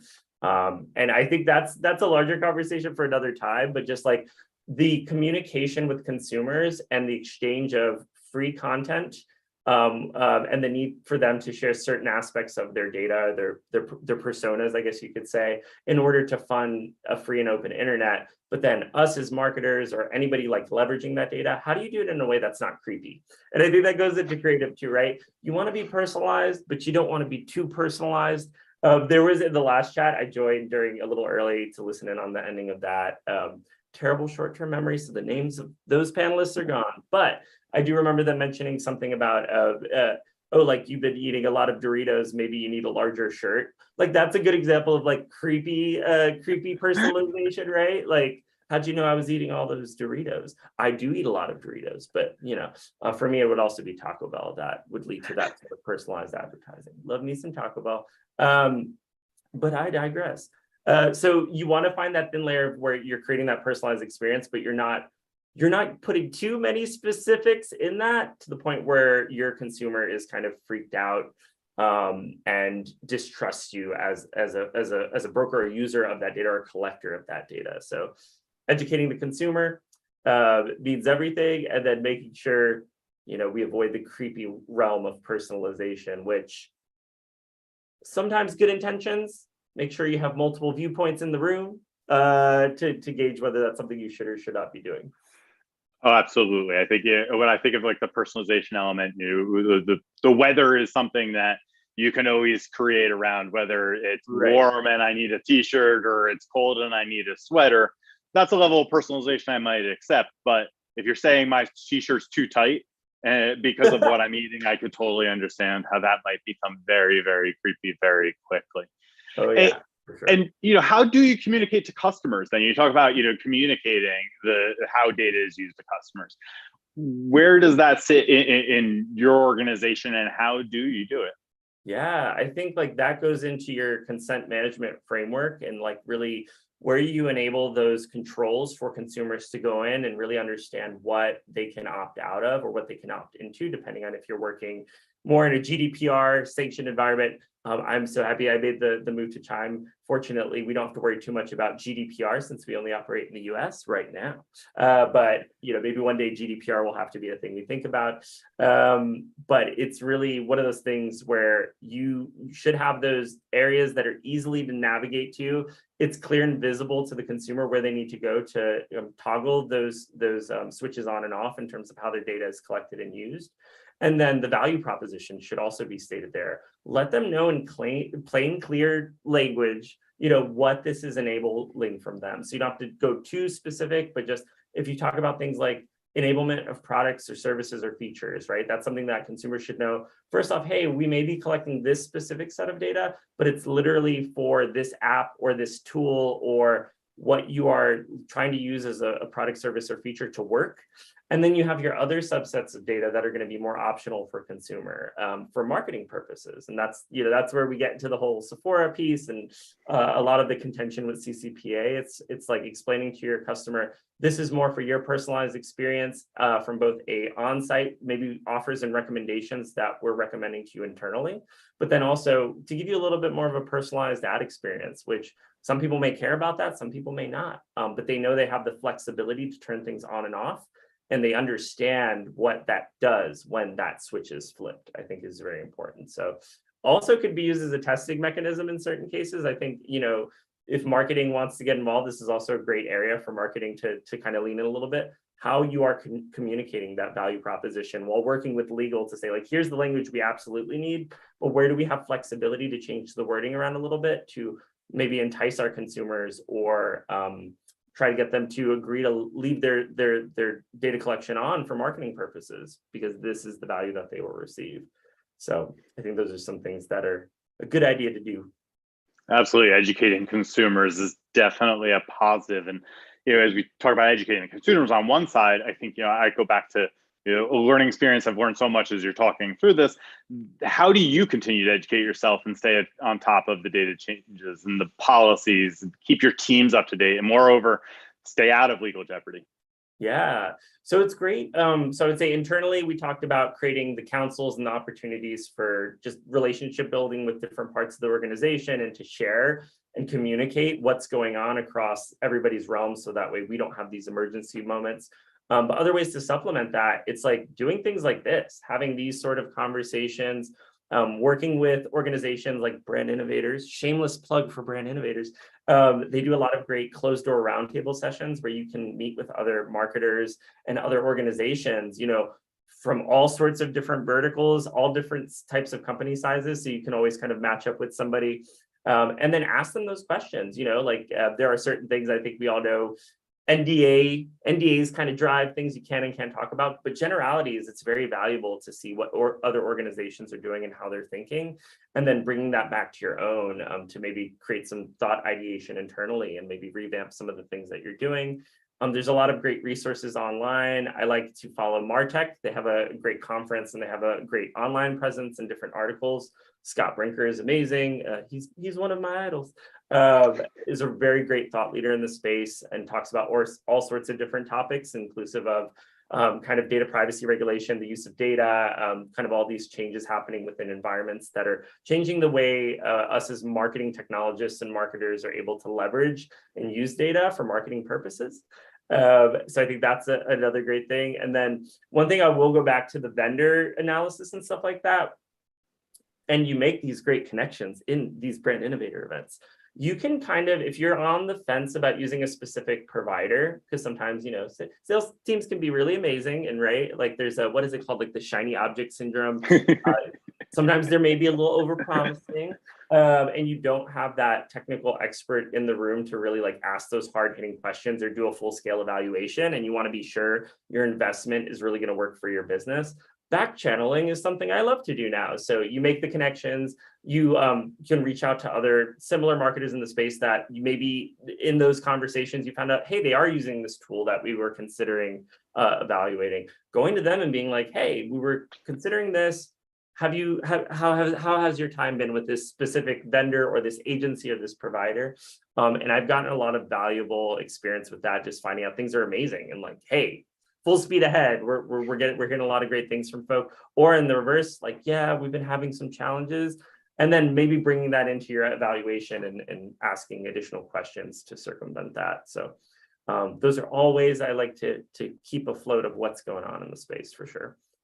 And is there like a specific timeline that you'd like to keep these evaluations ongoing? Is it a constant, you're always looking at vendors and looking at how proactive they are in the space, or is this something that really is kind of modeled out on a calendar year? It's funny. There have been times where I've been very overly enthusiastic and I was like, we're going to do annual evaluations for all of our vendors. But then when you have 30 or 40 tools under the helm, it's a little hard to do 30 or 40 evaluations in a year's time. Considering some vendors, the contract period may end around roughly the same period. So kind of adopted a model of like really assessing and speaking to, my team owns, let's say, a certain portion of the technology, but we also have users that sit cross-functionally, doing a little mini evaluation internally to be like, how has this been working for everybody? To indicate if there's a need to maybe move away from that platform or that vendor or that service provision. If everybody's like, no, it's been amazing, we have a great relationship, we have a longer term roadmap, we feel like these are partners, they're addressing all of these issues related to the loss of the cookie and data and all of this other stuff. Maybe we won't go through a full scale evaluation. It's more directed now towards those vendors that aren't keeping up with the change of times, right? Because at the end of the day, you have to validate what you're paying for these products and these services and these features, sometimes they can be millions of dollars, and there should be a clear understanding of how that's driving value to the business. If it's not from an incremental standpoint, then like how is it more of a necessary to keep the business running? That's also very important to explain to folk that are looking at those dollars and those budgets that we're leveraging for tech. So I think that's, what was the original question again? I forgot it. I've been talking for such a long time. Don't worry about it. I mean, we touch on so many things. We're really keeping up to date. You know, where do you? Yeah, so that's the way we kind of look at it, evaluating our vendors and our relationships. And then I haven't even begun to talk about like build versus buy, right? Like I think there's a lot of ideology now around, you know, are some of these things better to build in-house, especially if we're thinking about data privacy and how we're sanctioning our own use of first-party data. And my stance on that has always been like, we shouldn't arbitrarily try to build everything and anything we can in-house. There are certain values to going with kind of that mixed model of internalizing tools that maybe there is a higher risk related to data use and execution. And if it's something that's easy to build in-house and you have a team that's available to maintain that, you want to avoid, you know, the one person may leave the organization and then the piece of tech that was built internally, nobody knows how to like, you know, update it or integrate it at that point. So that's always a little bit of a risk. But then, yeah, like that could be tremendously valuable in certain circumstances. And then otherwise, you know, there are thousands and thousands of third-party solutions now. Every day, something new comes out.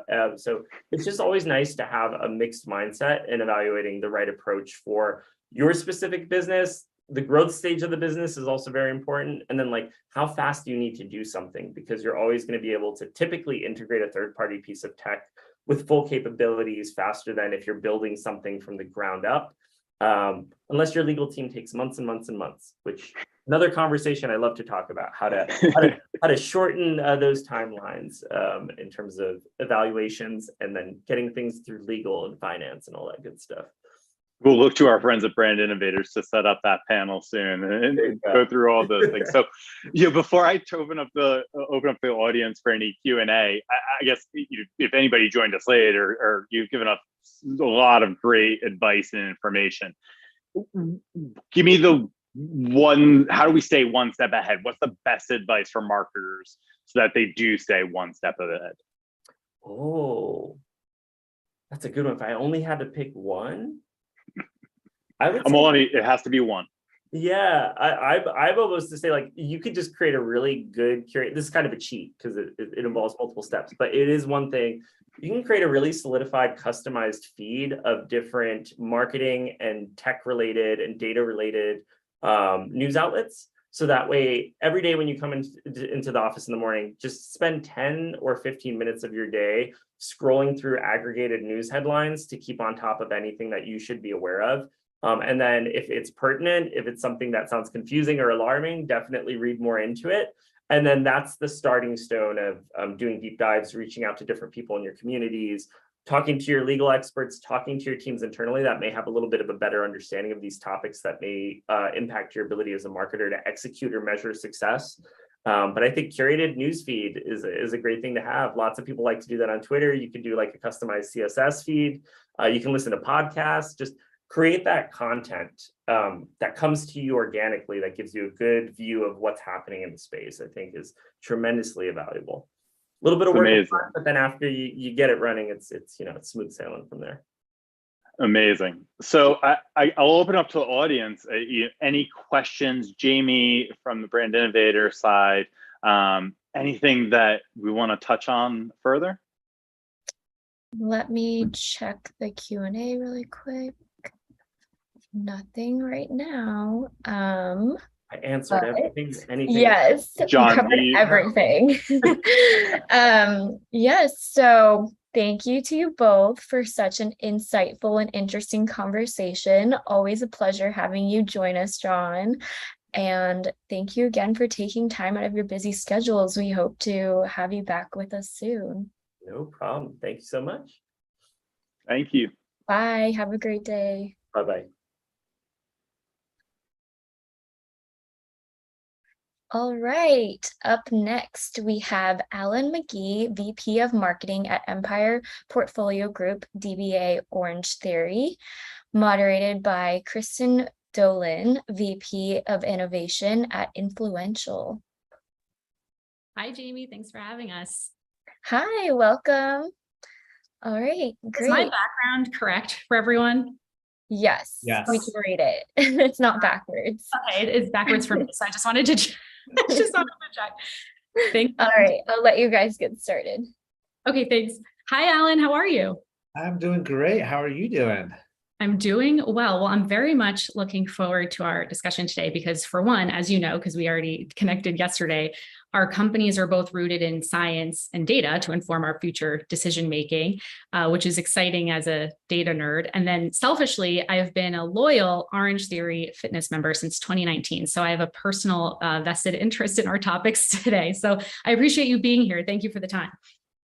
Of course, I'm excited to be here. I love talking all things marketing, data, brand, put them all in a pot, and that's what I love to do.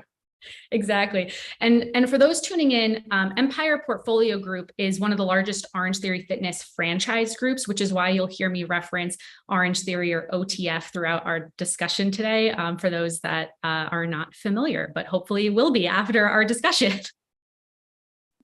So, Alan, I'm going to jump right in.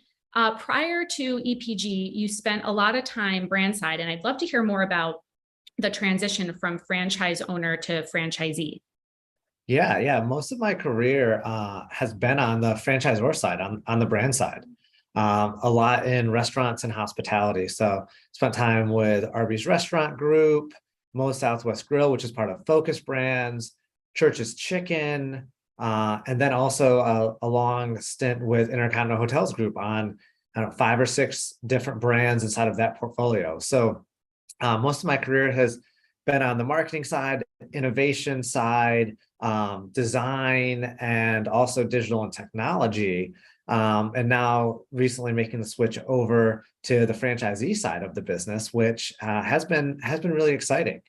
A lot of people ask me, what's the difference? Do you like one versus the other better? And I'd say, the change is not as radical as most people think when I talk to them. From being on the brand side, I understand really their train of thought, how to work with the brand at a corporate level, really collaboratively, and then also how to figure out how to make the impact happen with the studios and the regions that we have control over. And really it comes down to a couple things, really thinking about, what do you have control over? Because there's always that toggle between corporate and franchisee. And I think if you focus on what you have control over, no matter what that is, every franchise system is a little bit different of what, where there's flexibility and where there isn't.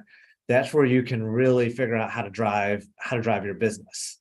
Because it can be very complex, but coming from the franchisor side, used to have a lot of franchise groups trying to control things that weren't in their control.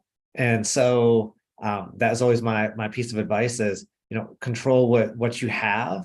And with that's what you're going to get the most impact with. If you don't have control over it, then, you figure out how to work collaboratively inside of it. Yeah, that was one of the things I was most interested when we met. I was asking you, what is the difference between brand side and franchisee now? Because of all the numbers of studios, the different needs each have. So I think that's very interesting, but good to know that it's not as different as a lot of us may have thought. And that leads me into my next question. From a marketing perspective on this, Alan, how does OTF leverage data to inform marketing strategies? Yeah, so as a brand, obviously we have a lot of data as a tech and data driven brand. I'd say, from the marketing side, we're leveraging a lot of learnings across our agencies, across corporate, across other franchise groups, really focused on media, right? Media targeting, what's working, what's not, and I say there's data sitting in a lot of different buckets. And so we're constantly looking and analyzing the data to try to really put it together to tell a holistic story. So from the media side, that's definitely where I say there's been a lot of time spent on how do we find the right targets that are going to be a fit for our brand. And that's a target that is continually evolving, right? Yep. But then also on the behavioral side of it, how we use that in CRM, how we enhance the member experience. And that's just as important for us. Retention is just as important as acquisition, because we want our members, when they're signing up, we want them to come in and be in classes 4, 5, 6 days a week, right? We care about utilization. And so the more we use data to help personalize their experiences, the more it helps us holistically. So it's a little bit on both ends, versus in some brands, you're really just focused just on data on how do we just acquire new customers. Here, I'd say it's a little bit of acquisition and retention. Yeah, I completely agree. And those working in tandem is what fuels optimal outputs in general marketing, right? Yeah. And so with the franchise model, how do you approach national versus local level marketing pushes while tracking ROI? Yeah, it's I always like to say the marketing equation that I'm always striving for is 1 + 1 = 3. Yeah. And that means that our efforts are working complementary together.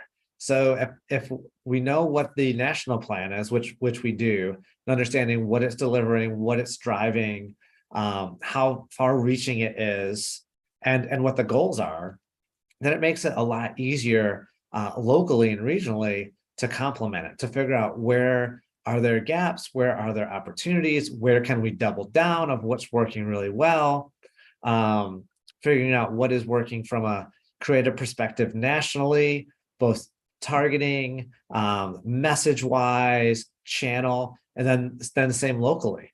And so really that's I said that's where we spend a lot of our time, is looking at that combination.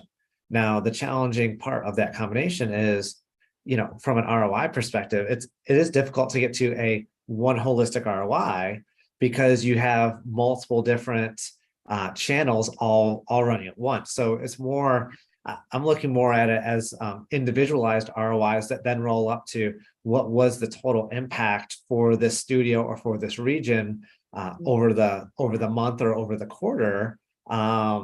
And so it's a little bit of science and math, I really feel like. Yeah.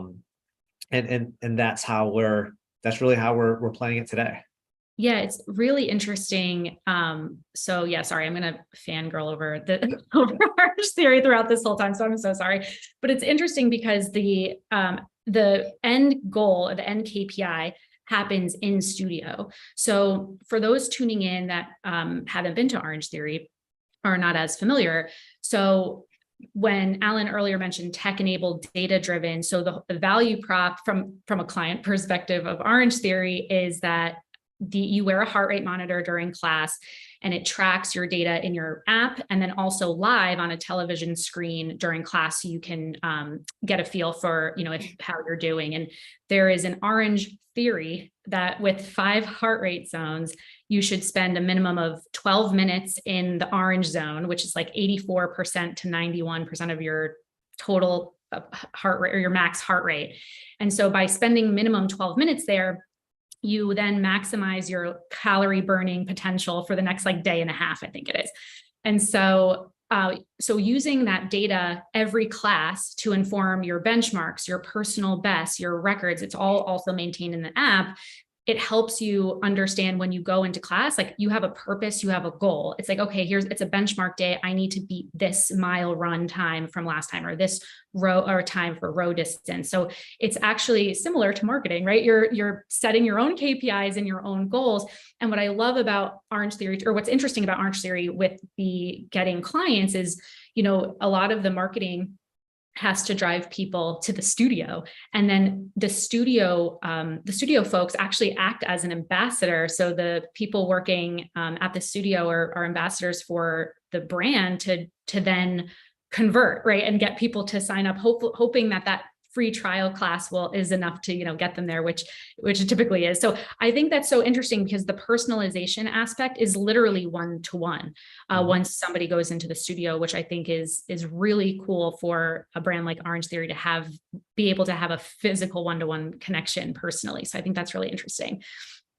Yeah, and Kristen, I couldn't have asked for a better person to be in this conversation was because you literally did the selling and the 101 for me. So Yeah. thank you for that. Yeah, I couldn't say it any better. It's Um, it's really great. And I think but it also is a testament to show why data is so important, right? Because not even beyond marketing, right? Using that data to then literally reach your own personal goals in life. So I think, it's a great, it's a great integration, I guess, the data side of it. And I think that's why it's so sticky, the class and the memberships. yeah, everything's measurable, and you're really competing against yourself. So like you said, you're in there trying to look at where you're working out in your zones, seeing what your burn is, seeing where there's opportunities to run a little faster, row a little further, right? Do a few more reps in there. You're tracking your milestones. And it's that gamification of it too, but it's personalized to you. So that is the piece, because everybody has different goals, everyone has different objectives, everyone's starting at different points. And that's the great part about it, is that it's measurable and it's trackable with that personalization. Absolutely. Yeah. Starting at different points and then evolving to different points too. I think especially during COVID, when everything was mobile app based, I will admit my discipline was a little more lax about it. There's something about attending a class and, in person that holds you accountable, and the coaches know that you aren't showing up. So they'll ask you what's going on, or if you were on vacation or something. So no, it's nice to be able to be back physically and be able to have that experience live. And so on the franchise side of things, there are a lot more. This is what interests me a lot. There's a lot more teams and collaboration required to reach success. So I'd love for you to talk about the marketing funnel process from your perspective. How does your team approach with so many other teams involved? Yeah, so think about it. We talk a lot about the marketing funnel in customer journey or member journey, right? Because fitness is a unique space overall. And the first thing that we need to do is create awareness, right? There's a lot of gyms, there's a lot of options, there's a lot of virtual options out there coming out of COVID. And so we've got to make people aware. And as Orange Theory has good awareness, but there's still a lot of areas where the brand is a little more unknown, right? The brand's been around for 12 years. So it has a very strong base to it. And after people become aware of the brand, right, then they really go in discovery mode. And it's kind of what you said is, what is the workout? How is it different? Trying to understand it, right? And is this the right fit for me? And we always talk to our teams around, what are they going to do? They're going to Google and they're going to search and they're going to look at reviews, images, content. Then they're going to go to social media. They're going to look at your Instagram page, your TikTok page, and they're going to go through, try to make those decisions. One, are there people like me at the studio, right? What is this workout? How is this different from maybe what I'm doing, or is this going to help me accomplish my goals, right? So there's a lot of discovery that actually happens actually before someone actually becomes a potential prospect for us. And then they're eventually going through the website or calling a studio or showing up for an intro class, and they become a prospect. And that's where we give them that one-on-one attention of, as you said, we have our sales associates and ambassadors that are in there making sure that they're walking them through a proper intake. They're introducing them to the coaches. They're explaining the workout. They're getting a walkthrough of the space and what's going to happen. They're putting a heart rate monitor on so they can track their progress throughout class. And then after class, checking in with them, seeing what worked, and then ultimately turning them into a member. And so there's multiple phases between what we're doing at the national level to the franchise level to the studio level. It all works in unison, and it's kind of like the marketing funnel, really.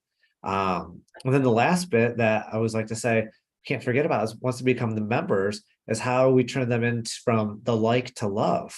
And we want to turn them into advocates. And that's where the studio really plays a role in that with our coaches, our team. We have a number of Orange Theory events that we do almost every single month, right? We're really involved in the community and our community engagement, and every studio has that OTF community and family.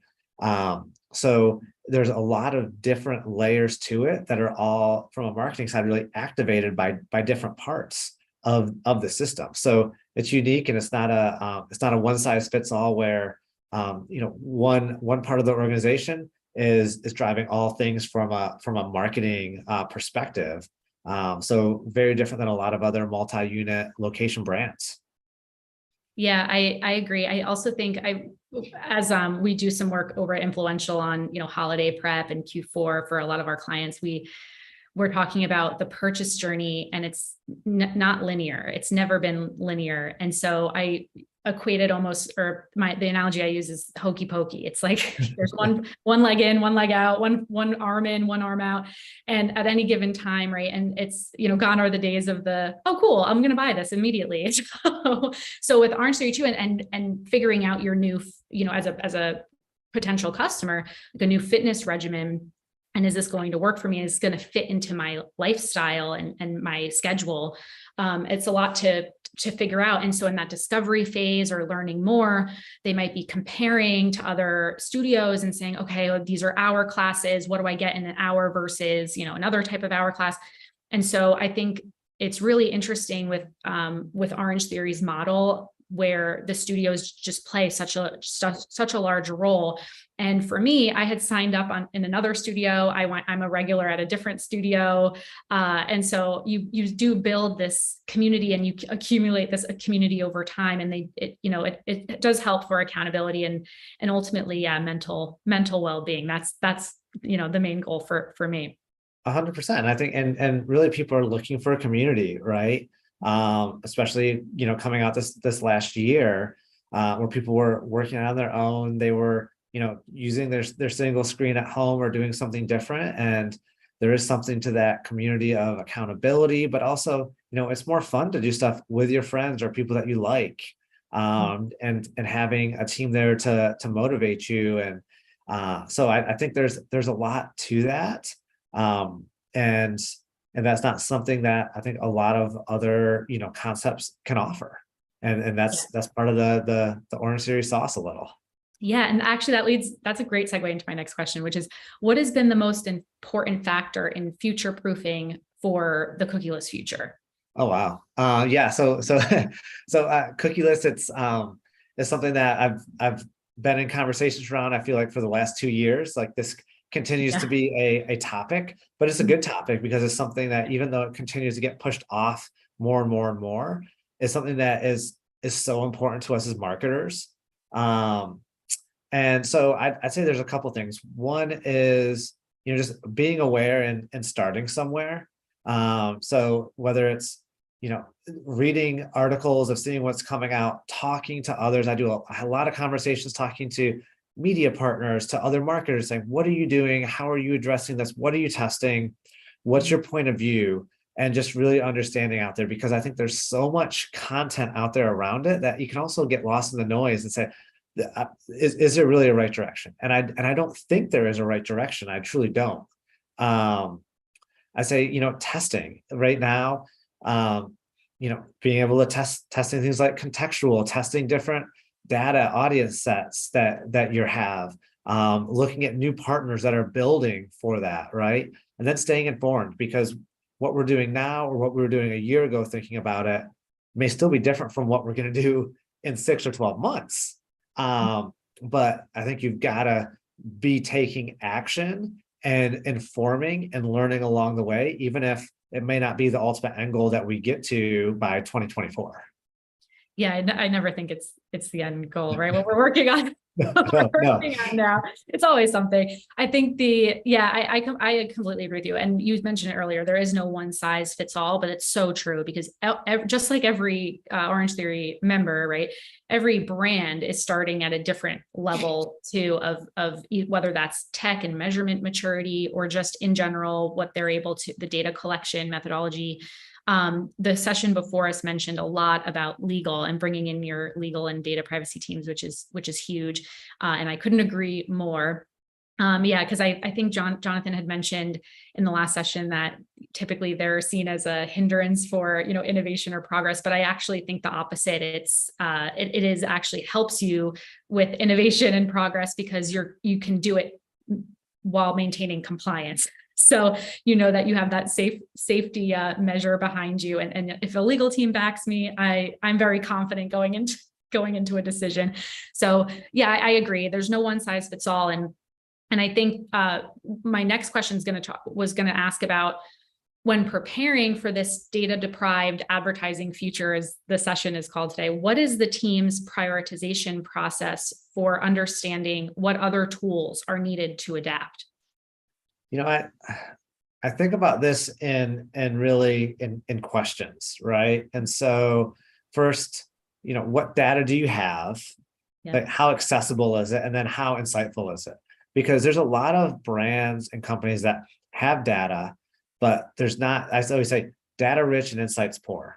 And so, what can you actually do with it? Data is worthless unless you can actually action on it and pull insights from it, right? Yep. The second is, do you have the right team or partners to help manage it and to help turn it into something? I kind of think of data to, learn, I love analogies. It's like I want to turn data from an egg to an omelet, right? An egg is only so good, but the omelet is actually what we're going to eat, and the omelet is how we're actually going to use it. And so we've got to make sure. And let's say a lot of companies are bringing a lot more data resources and tech resources in-house to manage this. But if you don't have it, then it's finding the right partners. There are a lot of really good partners out there who can just be offshoots of your team. So it's about having the resources. And then the third is just really building your stack. If you have to add technology, if you have to find the right partners, and then testing it, right? It's never going to be perfect. And a lot of times as marketers, I've been caught in this where it's like, you want to build something from a technology and data, and you want it to be perfect, right? It's like, oh, we're going to build this. It's going to take us 18 months to build this. Well, by the time you build it, half of what you've done is irrelevant anymore. And so I've really shifted my mindset. It's around progress and not perfection. And so, how do you get it to a testable state that you can just start using it? And that way you're learning along the way. You can still build to that perfection, but what that perfection may look different, or you may need to change it to look different. So it's a lot about testing before just getting fully in and big heavy investments into things, because I have too many conversations, people that have put really big investments in areas when it comes to data and technology from a marketing perspective. And then 2 years later, they go, yeah, like our business has changed, or there's a new player out here, or there's this, and then it's a scrape and rebuild. And I feel like the worst thing you can do as a marketer is continue to scrape and rebuild. And yes, you have to do that sometimes, but it's better to try to take little building blocks and build on top of them.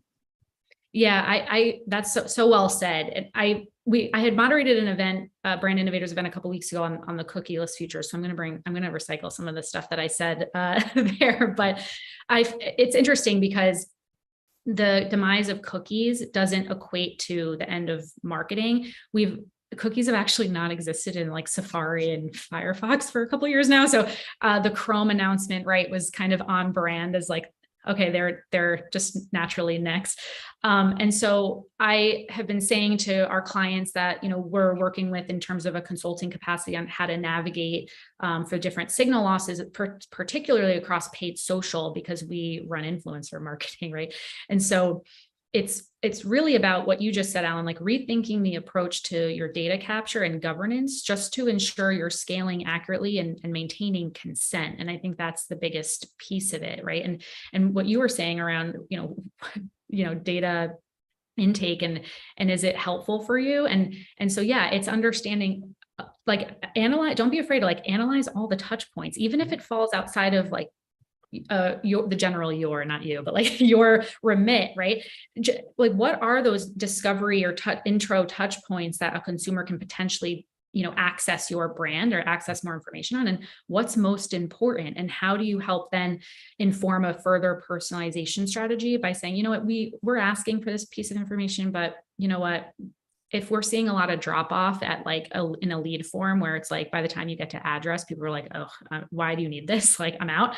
And so if you see a lot of drop off at a certain point, like don't be afraid to prioritize certain data capture elements over others and just say, you know what, maybe later once they become a loyalist or some type of reward member, then we'll ask for this and explain. And I think they said it nicely on the last session too, like explaining why you're asking for this and like what it's being used for. I think for fitness, it's a little bit more intuitive of like why they're asking me for my credit card information, got to pay for the membership. But for other types of brands or verticals, it may be feel a little bit intrusive or not intuitive for a potential consumer. Like, why are they asking me for, my address or my place of business, right? Like some things like that. You might be, or when the iOS prompts started happening, right? Like ask app not to track, and you're like, why does this app need my, location? So like of the flashlight app, right? So, Yeah. I think a lot of it just has to do with, rethinking the approach to data capture and the kind of data you're using, how you're collecting it, how it's distributed, and how brands keep it secured. It's essentially what you just said: data intake, output, and management at the end of the day. So I think that's well said. And so my next question was going to talk about how has having personalized data help OTF grow and continue to keep the community engaged? Yeah, I think the personalized data, thinking about from the member side of things. So what your metrics that you're tracking, right? Those I mentioned a little earlier, those are those things that you'll be able to work with your coaches to make sure that you are seeing the growth that you want to. If you have a goal and looking at your metrics to your personalized metrics to be eventually reach that goal, those are things that we can put in place. And so that's the side where I'd say that's what really keeps the community engaged. So like, I love real-time data. When I walk out of the class and I look at my app and I see it and go, oh wow, and then I'm looking at it comparative to the last class, or I'm looking at it aggregate for the month. That is something that I think keeps people engaged in what they're doing, right? Because you want to see that growth. And so I'd say that's really the big one for us.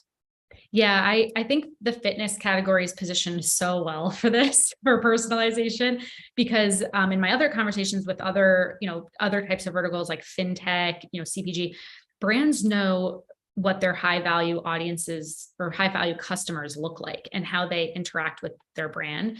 And so as people are willingly sharing information directly with the brand, like hand-risen data, it's the brand's responsibility then, in my opinion, to deliver better experiences. Mm-hmm. So, and offering some level of value exchange. And so my whole career has been media buying side. So I'm of the analogy of like, we lead the horse to water, and then it is the site's, it's the site's responsibility to get the member to convert. Or the customer to convert. And so we can only take media so far, right? And so for fitness, I just think it's positioned so well for that personalization strategy and for continued community engagement.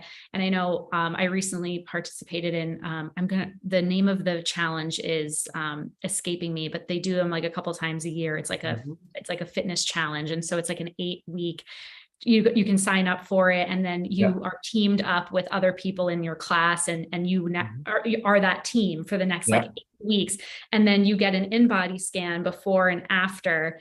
Oh, the name of it's escaping me, but anyway, but you get an in-body scan, and what I like about it is the in-body scan, it's not about like your weight, it's about the percentages of like your mass, your body fat, and those are actually the numbers that are most correlated to health versus a weight number. So I think it's really helpful, and the programs put forth, not only are they personalized, but then they get everybody engaged because you see everybody having fun, like everyone has different colored bandanas or t-shirts or something to establish what team they're on. And I think that adds to the level of camaraderie and wanting to continue to do more. Yeah, and I think back to that's one thing that our studios do really, really well, right? It's bringing that in and then personalizing it and helping you feel like you're part of a community. Back to your point around, having the data and making it actionable.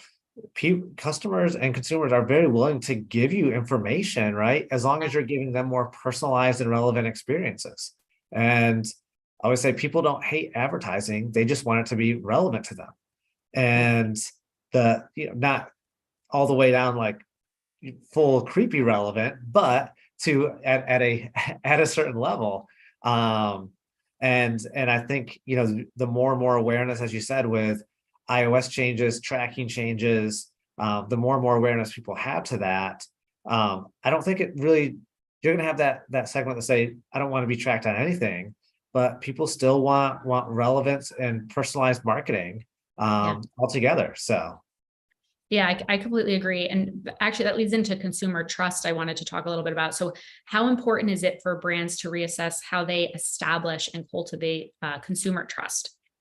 Yeah, consumer trust is an interesting one. I'll take it back to a story from earlier in my career when I led the marketing team at Moe's Southwest Grill, and this was back in 2016 when Chipotle was going through their food safety issues.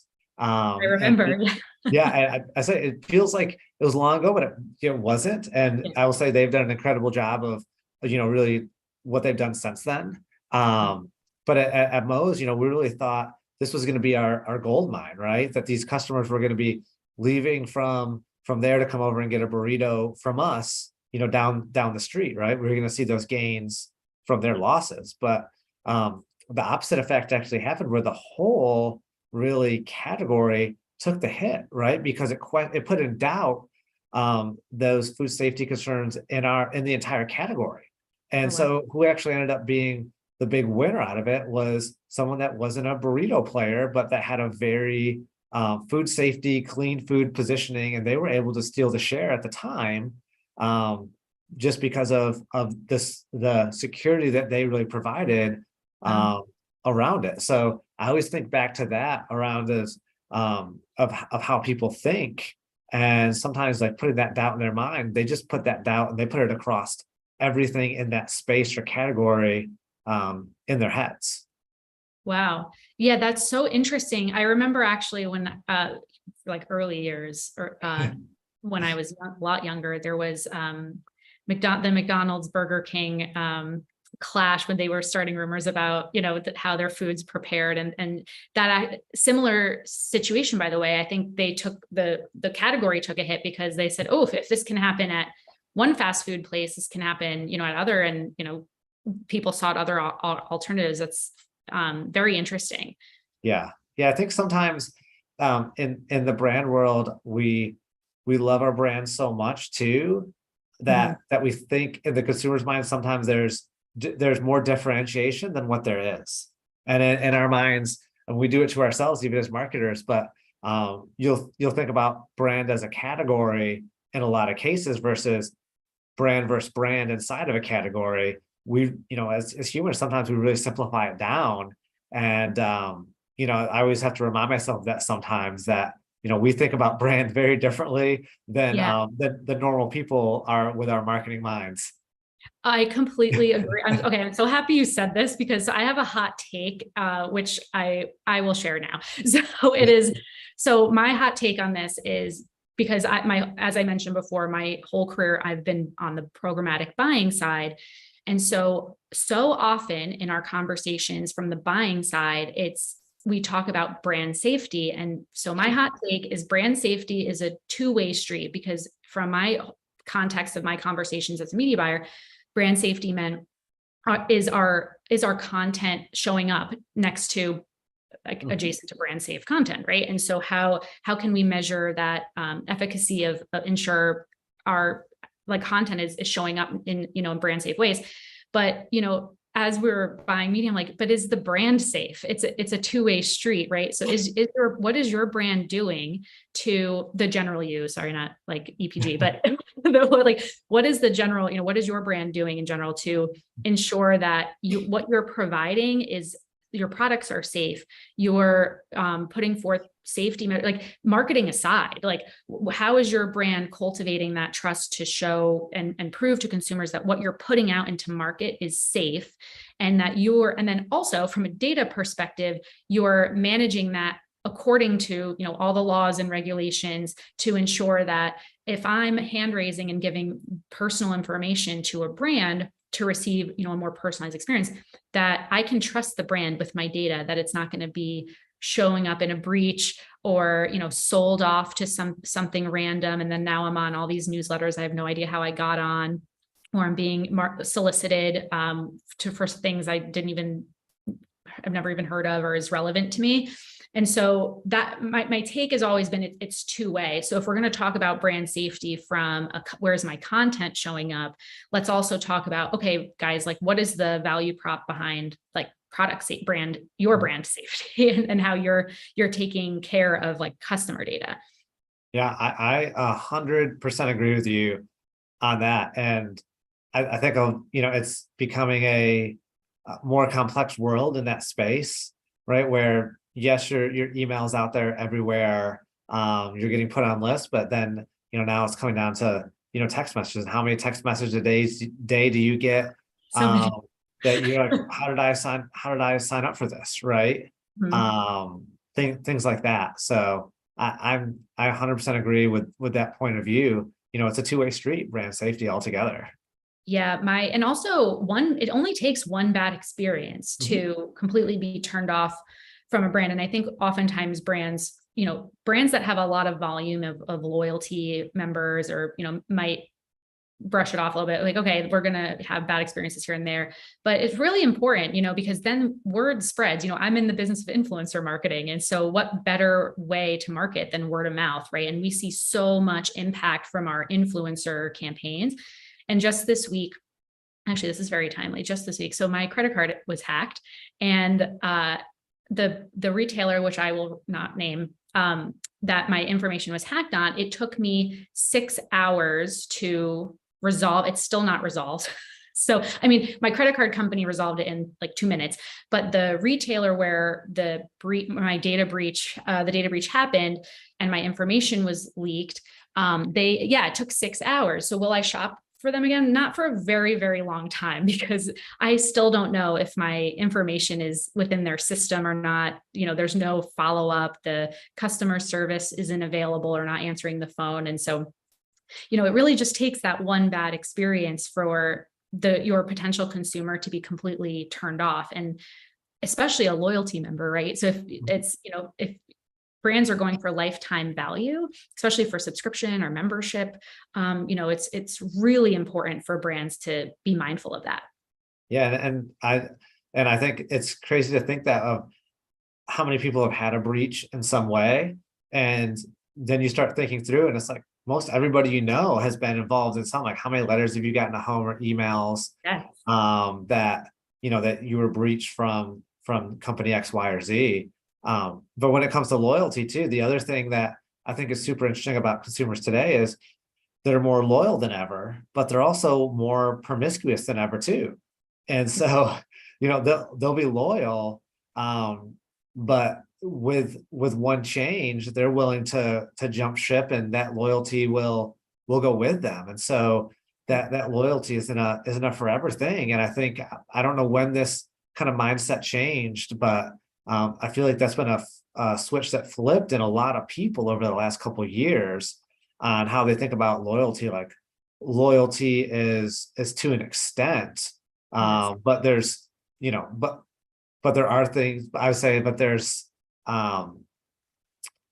nothing to, if something happens, that loyalty doesn't hold the weight to keep them there anymore. And in the past, I think that held weight to keep people even through issues that might have happened, bad experience, anything with, what the brand's going through, like all of this, they would have still stayed loyal. And now people are willing to switch really rapidly.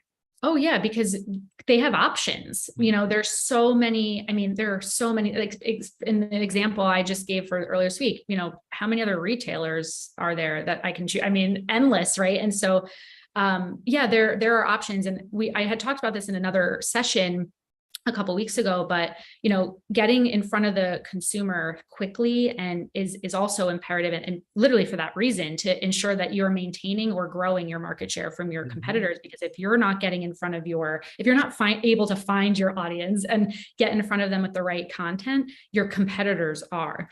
And they're more likely willing to reach out with prospecting with some type of promotion, or some type of way to lure you in to get you, to get you in, which I like as a consumer. I'll always take a deal, but, Exactly. but yeah, I think that's really important. Yeah, I 100% agree with you on that. It's there's more choices than ever. There's more ways to interact than ever, and it's only going to continue to multiply. So, what you've done as a brand over 5-10 years ago is no longer relevant. What you did 2 to 3 years ago may not be relevant anymore. And that is the consequence and the beauty of our world today. Oh, yes. Well said. I think it really, at the end of the day, it's about still doing the simple well, because the marketing fundamentals haven't changed. Once brands have the fundamentals, like anything, like a sport, it's about adapting to those changes from there. So like you were saying too, Alan, like you have those, stepping stones plugging in, and you're testing and you're learning and you're iterating off of that. And so this data deprived future shouldn't really be too much of a hindrance, because it's kind of already been going on for the last couple of years, but also, right, as long as you have the right fundamentals in place. Yeah, it's exactly. really about adapting. Yep. 100%. Well, hello, Jamie. Hey, I Jamie. like our Oscar music.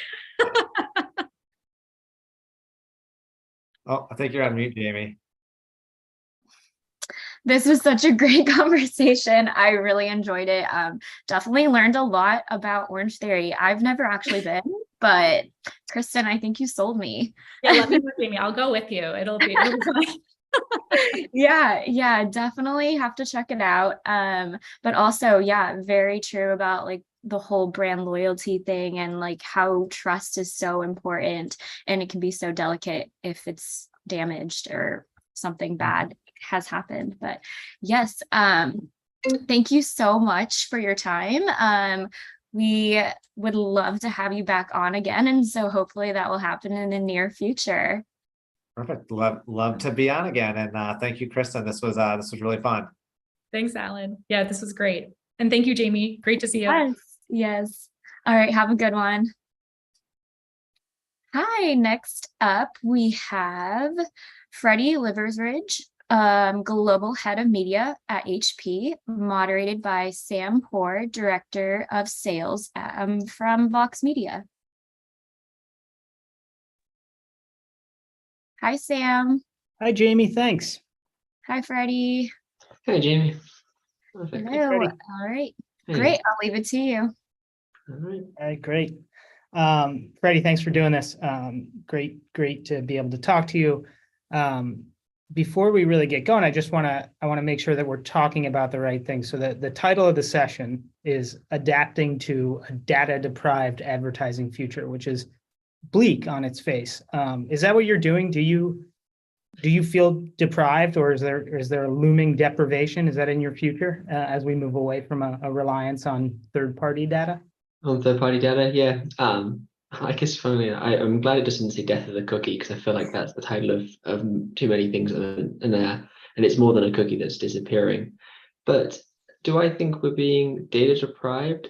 Data is changing. The data we're going to have available to us is changing, right? We're losing what we're comfortable with, what we've used as a currency for the last 10, 15 years. But I don't know if I necessarily feel deprived. I feel like we're actually going to be able to refine, if anything, the quality of the data we're utilizing, and therefore be able to get into a better spot with our marketing than we have today.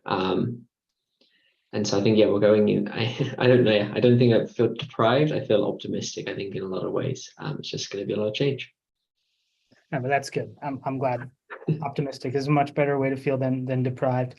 And I agree with you. I think that with any sort of significant change, there will be opportunities that open up, and I think it's kind of a miss to think automatically that we're going to have less data as opposed to, to your point, different data or data that's used in different ways. So I think the optimism is well founded. I'd also point out that there's been a lot of chatter recently that Google might actually not do away with the cookie, or will further delay the shift or kind of kick the can down the road.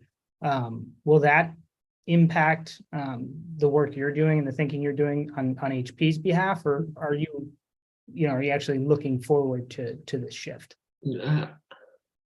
I honestly think Google, and from an HP perspective, they can keep getting kicked down the road. The ship's already sailed, I guess, and not to use too many analogies.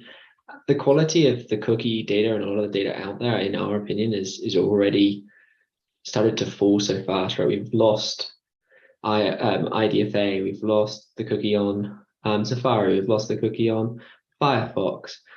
If we look at the ecosystem, yes, Google Chrome is still 60 to 70% of the market, but we've seen it already be deprived from so many other locations where we like to run advertising, and we try to be doing personalizing, targeting, and measurement. So for me, it's already gone. We need to actually be in a state of hoping Google kind of keeps kicking it down the road, moving our mentality completely away already to how do we live without it? And so finding solutions that are going to work. And look, we're HP. One of our biggest competitor is Apple. We need to speak to people on Apple devices. So we can't use the cookie to do that, right? Unless someone's downloaded Chrome on their Apple device, or they've gone in and specifically chosen to continue to give out identifiers for us to be able to target. We've got to be ready to be able to talk to the Apple device, and we've got to build measurement solutions to understand those people we're speaking to on cookieless devices, that we know that it's working, or it's efficient, or we're doing. So I hear the talk in the industry of getting kicked down. I think Google's already set a precedent there. I think they've been struggling, not them personally, I think everybody in the industry, to find another solution that is privacy compliant and not is going to get past a lot of the regulatory bodies. And so I think, we're kind of, it might get kicked down the can, but it's down the road, but it's already happening. So I think we just have to keep playing with the new solutions that keep showing up. No, I mean, it sounds like as you look across the landscape at where your consumer is, and to your point, if you're directly competing with Apple and devices they make, you want to be able to have a voice on those devices. But it would seem like you have to change the way you're speaking to consumers if you're doing it in an environment that isn't relying on the cookie or on third-party data. If we sort of accept the idea that like digital advertising has evolved, the creative has evolved to reflect the targeting that we've been using for the last 10 or 15 years, has your messaging and your approach to creative started to change in this kind of new landscape? We're getting there. We haven't changed completely. We're not, I mean, there's still a lot of people at HP that would want personalization. They want to be able to speak to the one person and change the conversation for them, right? To make it feel completely personalized. So we're still making that change, and we're going back to more of a wider audience-based conversation, which makes me excited. Honestly, I think we have a bad rap in this industry of being creepy.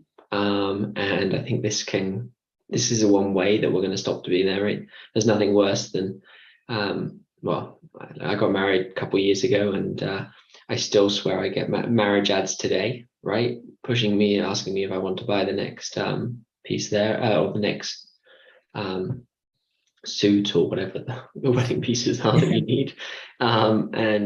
It's, I see it as a positive in that sense, that we're going to be able to move back to looking at messaging that will resonate to a wider organization and so if we do have waste, we can make it good waste, right? So it doesn't necessarily have to be that perfect, precise conversation.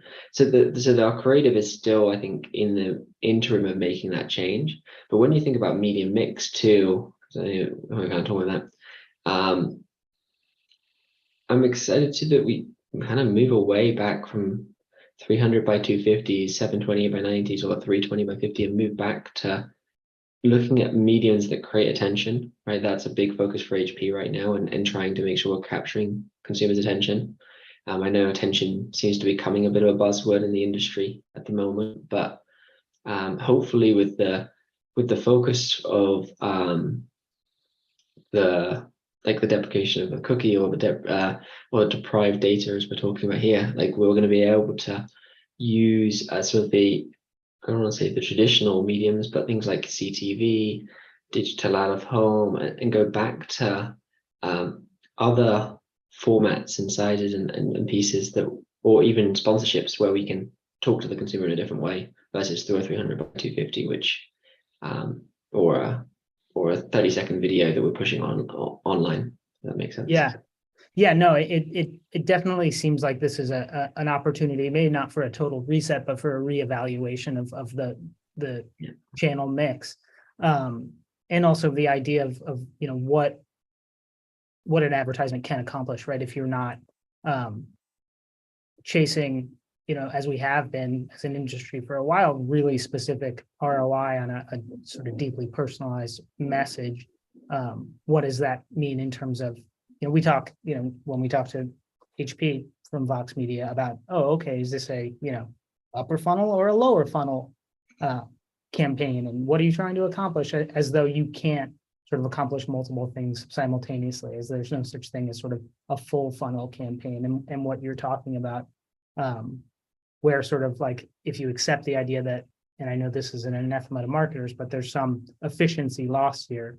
And there's going to be some waste, right? But how can you turn that waste into something that actually helps build a brand, and not necessarily at the cost of a transaction?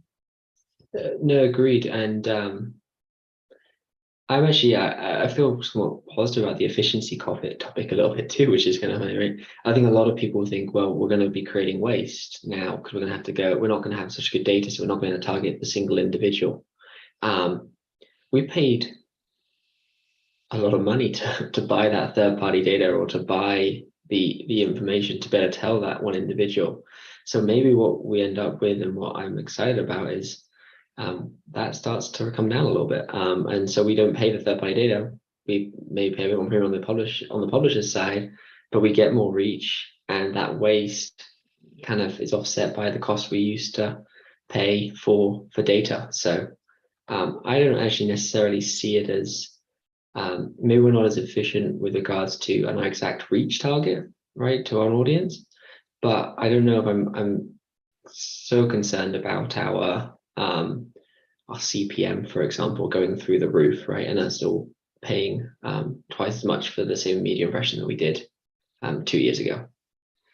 Yeah, no, I mean, I think, well, first, as a publisher, anytime you talk about higher CPMs for publishers, I wholeheartedly agree with whatever it is you said prior to that. But also that idea of like, are you sort of, are we kidding ourselves as an industry that this is actually the most efficient and cost-effective way to go? I mean, I know you guys at HP have done research on the actual efficacy of some of the segments that you've deployed in market, right? ITDMs, for example, which is obviously a massive target for you. How like just is the data that you've been purchasing and using as effective as it once was, or is that another thing that sort of points to, hey, maybe we'll be okay without this? Yeah, and I should have mentioned that when you asked us about like the landscape and so forth, but that is another piece that's just driven this trend, right? When I was talking to about the cookie already being gone, we did that analysis which you're referencing that we published, which was pretty simple.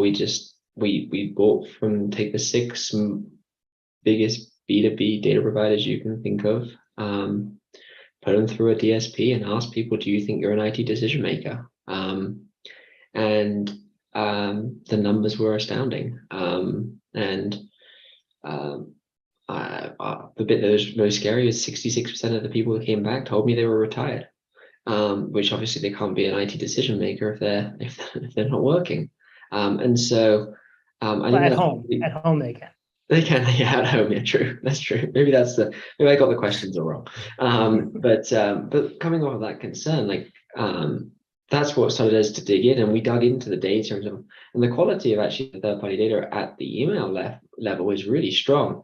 It's that third-party cookie ecosystem as we try and pass it through the chain where we saw things break down, and so that was probably our first signal, which we did that in 2020. It took us a year or so to get it done with to get it all out in public. But that started our drive away from waiting for Google to cut the cookie. Like for us, we had to start to find solutions today that we're going to be able to speak to our B2B audiences and so forth.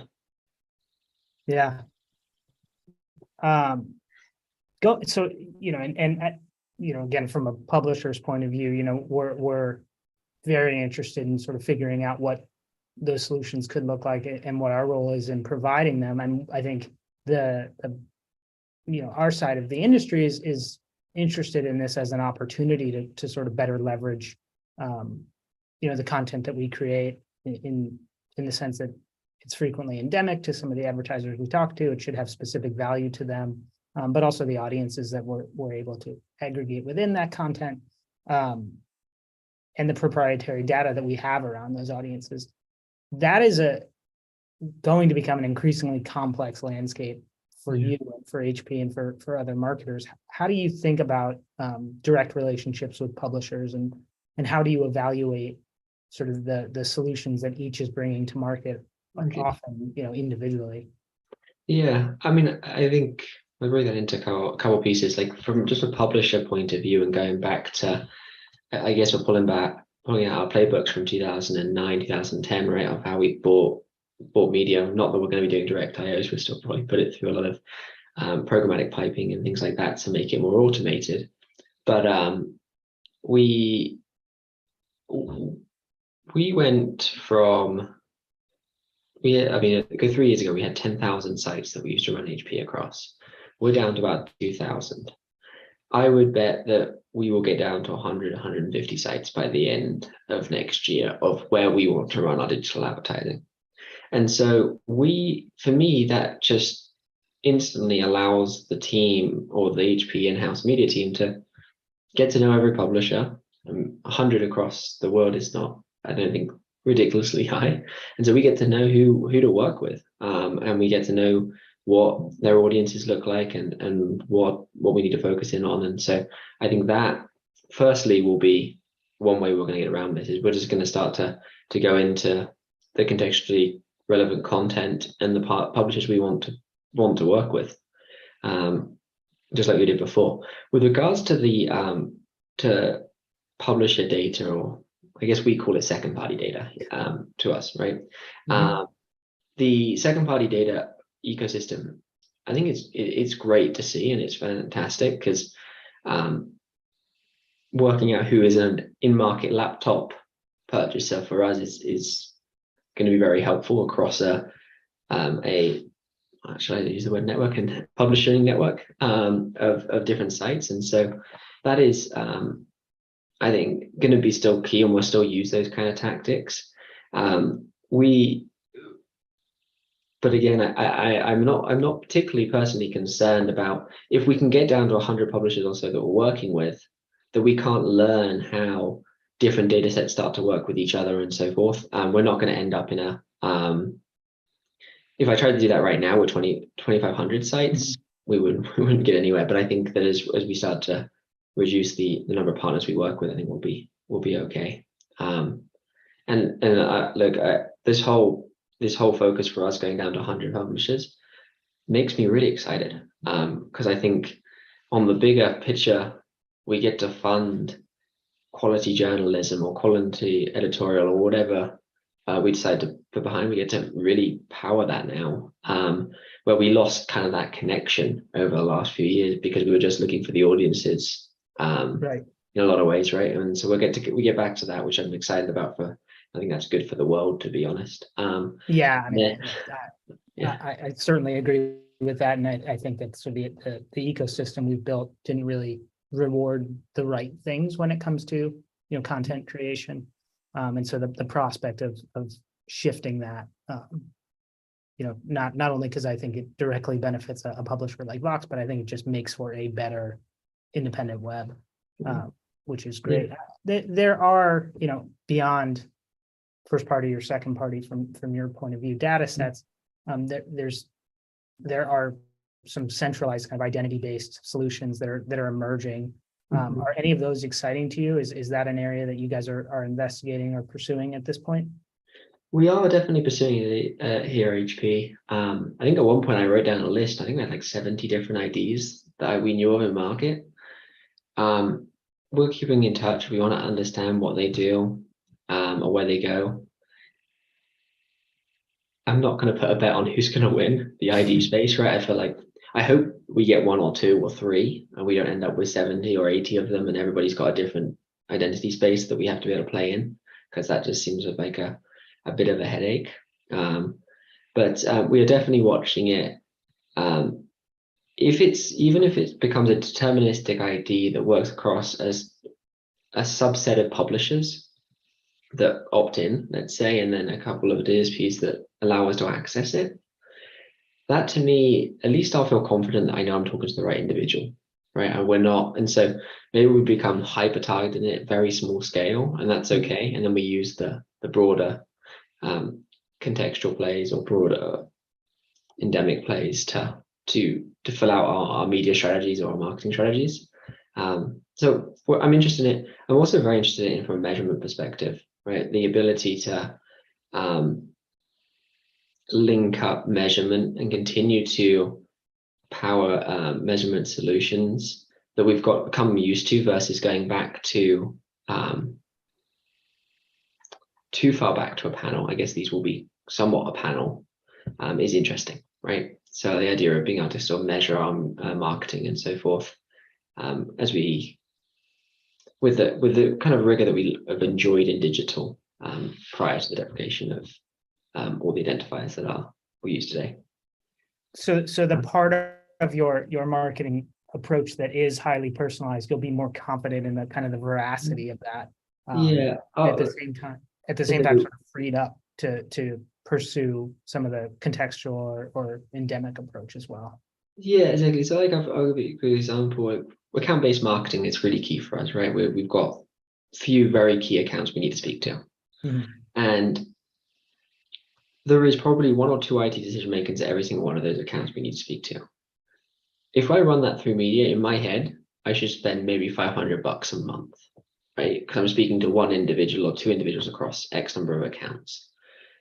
I'm okay with that. Then we go broad and we have the wider message that touches all of all of those clients or possible clients of ours, all those companies, right, across a wider conversation. Today, when I was doing that test, we uploaded it. I would load up X number of accounts and I'd get hundreds of millions of cookies come back to me of people, and that doesn't make sense, right? And so I'm excited to let it. If it is a really small portion, but I'm confident in it, that sounds great to me.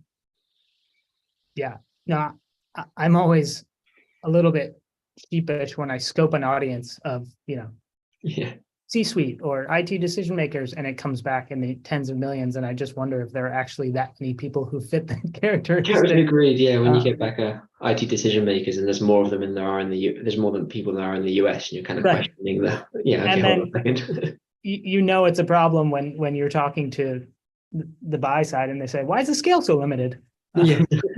Oh man, either somebody's pulling your leg or I've seriously misjudged the influence of a lot of people who use tech at various companies. No, it's interesting to see how those definitions have kind of swollen over time. You brought up something when we were talking the other day that I found counterintuitive and really interesting around sustainability as it relates to the ad tech ecosystem. That ecosystem is complex. It will, necessarily change in significant ways, many of which you've hit on. Can you talk about sort of the opportunity as that changes for the digital advertising industry to become more sustainable from an ecological standpoint? Yeah, no, I can definitely, and it's something that's really kind of key to the the heart of HP, and so therefore we're looking at it in every arena, from the ocean bound plastics we put into our laptops to the media we buy. And so we've done quite a lot of analysis working with multiple partners and understand that programmatic media is one of the highest carbon heavy forms of advertising. And digital in general is, just for HP, because I should make a plug for it, print advertising is one of the lowest, and that obviously helps our printers.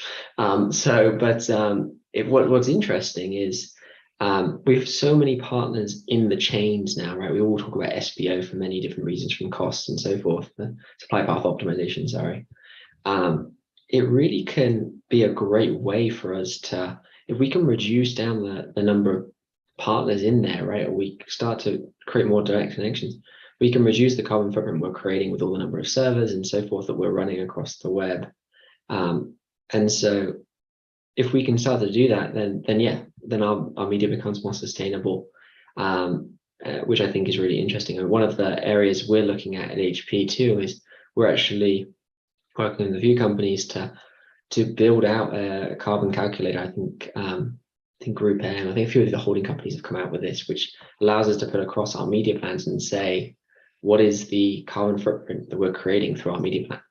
And so we can start to make choices to better our sustainable efforts through our advertising as well. Because there's some real irony, right? If you're running a message, a creative talking about saving trees or removing ocean-bound plastics, but then you're putting it on digital and just creating more carbon emissions. So for us, it's a really big area that we're thinking about a lot. Definitely. It's a crazy. No, I know HP's, made significant commitments to sort of improving, as you mentioned, in the production process, in the shipping process. And it would be easy for digital advertising to be overlooked, but it's, it's one of those things that if you make that commitment as a company overall, you have to sort of find all of those areas and try to improve them. I think along those same lines, we talked about sort of some of the shortfalls of the cookie and some third-party data sources and actually kind of keeping pace with the consumer. I think the IT decision maker who's retired is a prime example. HP's made commitments also to diversity, equity, and inclusion that it doesn't seem like the third-party data industry has kept up with. We've seen from our research around our own first-party data product that we are better than most third-party data providers at including women, people of color in definitions that, like ITDM, that historically have under-indexed there, that we're counting them more accurately than some of the third-party sources. Is that something that you guys are aware of and interested in as it relates to the shift? Yeah, I think that when we talked about that data a couple of days ago that you guys have, I think it's fascinating. And the only way I can say we've noticed it, because we do have a big initiative to move our spend and make sure we're talking to every community, right? And so as we've done that, what I've noticed is when we pull reports out of platforms or look at the site lists that we've been running on, the diversity is not there to endemic sites to a racially diverse audience or to gender biases and things like that. We definitely have one naturally created by the way that we've bought media in the past. And so I think it's fascinating as an area for us to play with and make sure that we can talk to a consumer or to all the possible customers of HP and therefore create better equality and so forth. It's a really interesting one. I mean, when you mentioned that, we haven't done a ton of analysis into it, but I looked afterwards and I can see that skew that we've created just through the data providers we've worked with. And I don't know, and I shouldn't just pick on the data providers, because I just think it's also just the way that we have gone about buying media in general for the last 10 years, being very much audience focused and just trusting that would sort it, and not really thinking about the way that those audiences necessarily are built. if that would give us the areas we wanted to. No, and you're right, not to sort of pile on the data providers in this case, because they've done something that we've all sort of accepted and moved forward with without thinking too much about it. Yeah. But again, like, if this is a reset, we now have the opportunity to try to make that better. And to your point, not only will it be more equitable and inclusive, but it'll also drive better returns for the business, which I think is another example of we all wouldn't mind that, right? So not at all. And a good example of us not being deprived so much, but actually faced with a pretty salient opportunity. So agreed. I'm really appreciate you kind of unpacking that, and it's good to try to understand from your perspective what this all means, and to shake myself out of my publisher's POV, which it means. No, it's been fun sharing your publisher point of view too. And yeah, glad to. It's cool to see you guys. You're playing with different pieces too. You're not all just sitting there rolling up your fingers or rubbing your hands together. Looking forward to the deprecation, so that as we all move back to publisher focus, but you guys are creating the first party data audiences for us. You're creating other opportunities for us to continue to test new ideas, right, and see what other ways to speak to customers. Yeah, and that's just driven by, well, a couple of things. One, 100 publishers is still a significant amount of competition, so we're going to have to continue to work. But two, I don't think that the industry, and I don't think HP or any other marketer will accept a significant drop in performance as a result of cookie deprecation, right? It's just not going to happen. There will be other solutions. We've talked about a lot of them. And so if publishers aren't sort of doing what they can to develop those solutions, they're going to be in trouble more than we already have been. So yeah, no, totally agree. Cool. Yeah. All right. I don't know if Jamie's going to jump back on. Yeah.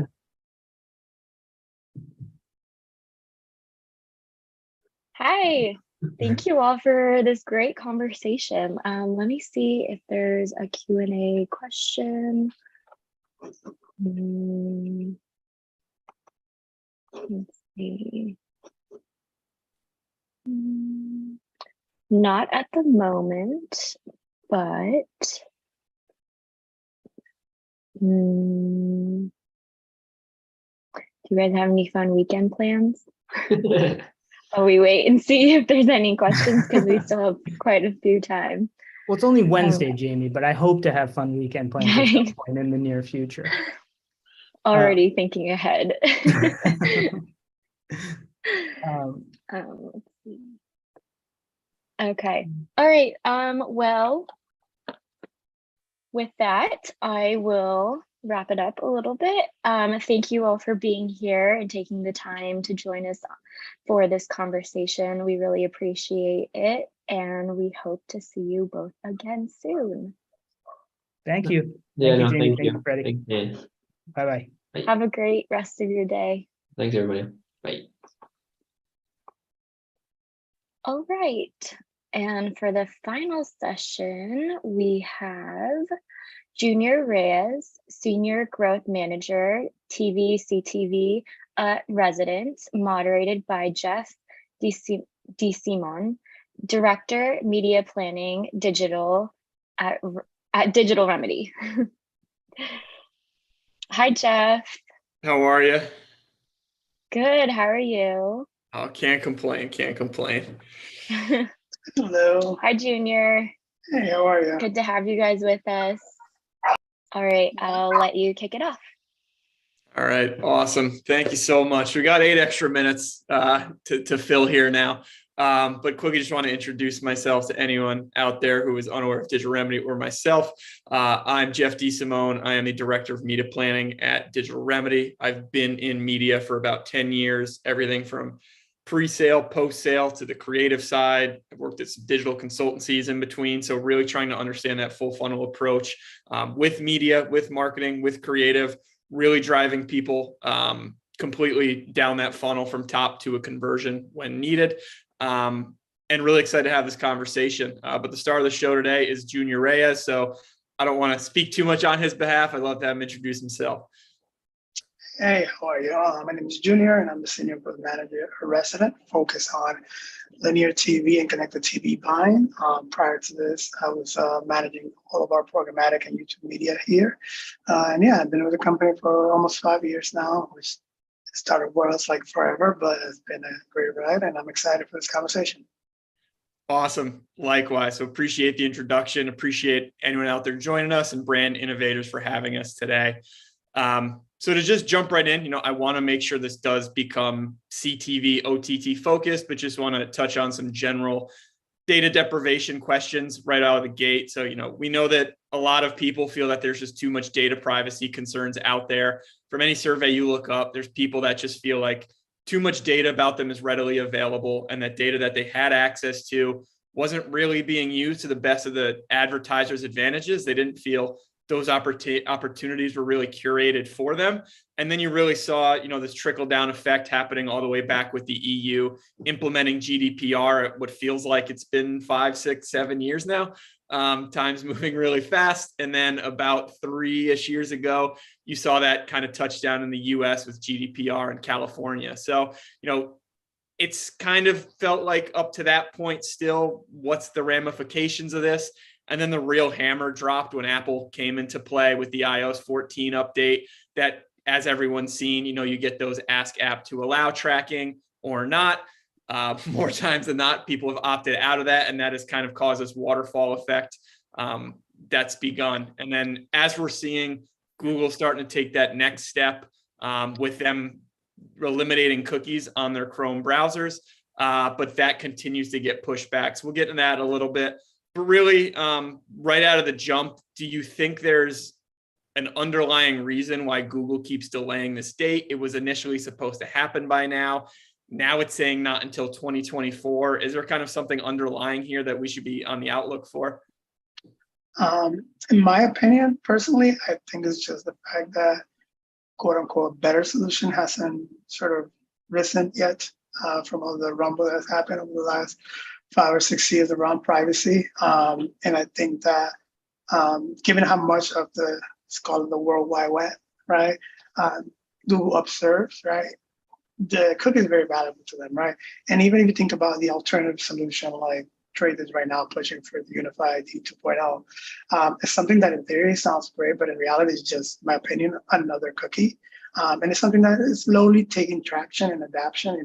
Recently, I believe AWS recently adopted it a little bit, but in reality, it also has its own sort of issues and conflicts in the way that it's handled and managed and the maintenance that it needs in order for you to properly, keep sort of the record of someone tied to any other sort of metadata, no pun intended, in terms of like, if you have this sort of unified ID, how do you, maintain that connection throughout to like metadata about where they are, what type of consumer they are, and sort of what type of targeted audience they live on, right? Because of just how that technology works, it's too much maintenance. And I know some people don't have the resources, and some publishers don't have the resources to be able to implement something like that. So I feel like until then, I think Google's going to continue to ride this web. And if I were to guess, I think that their solution is likely going to have something to do with Chrome. It is the biggest browser out there on both mobile and non-desktop, and by a long shot. So Chrome is definitely, in my opinion, going to be the key for what the next sort of identifier will be. And I think it's something that the rest of the industry is probably going to jump on as well. So. Awesome. Yeah, I tend to go back and forth myself on, are they looking out for, advertisers out there? Because I know a lot of people are trying to push like, oh, contextual 2.0 is going to be different than what you knew contextual as when it first came about to replace the cookie. And, we all know it as not really a down funnel tactic that's been successful for a lot of people. And on the other hand, I'm thinking, is Google just planning on rolling out their own solution that's just going to end up benefiting them in the end? So it could go either way. This could get pushed back to 2026. We'll see what happens. But every time it seems like it's approaching, we get bought more time there.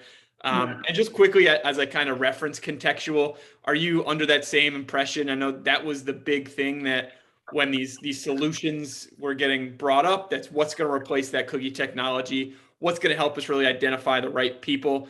contextual keeps getting brought up. It keeps getting repackaged as this new sexy updated version of what we knew contextual as. Are you buying that, this updated contextual targeting offering that these brands are pushing are really going to be any different in the effectiveness they have to drive those down funnel actions?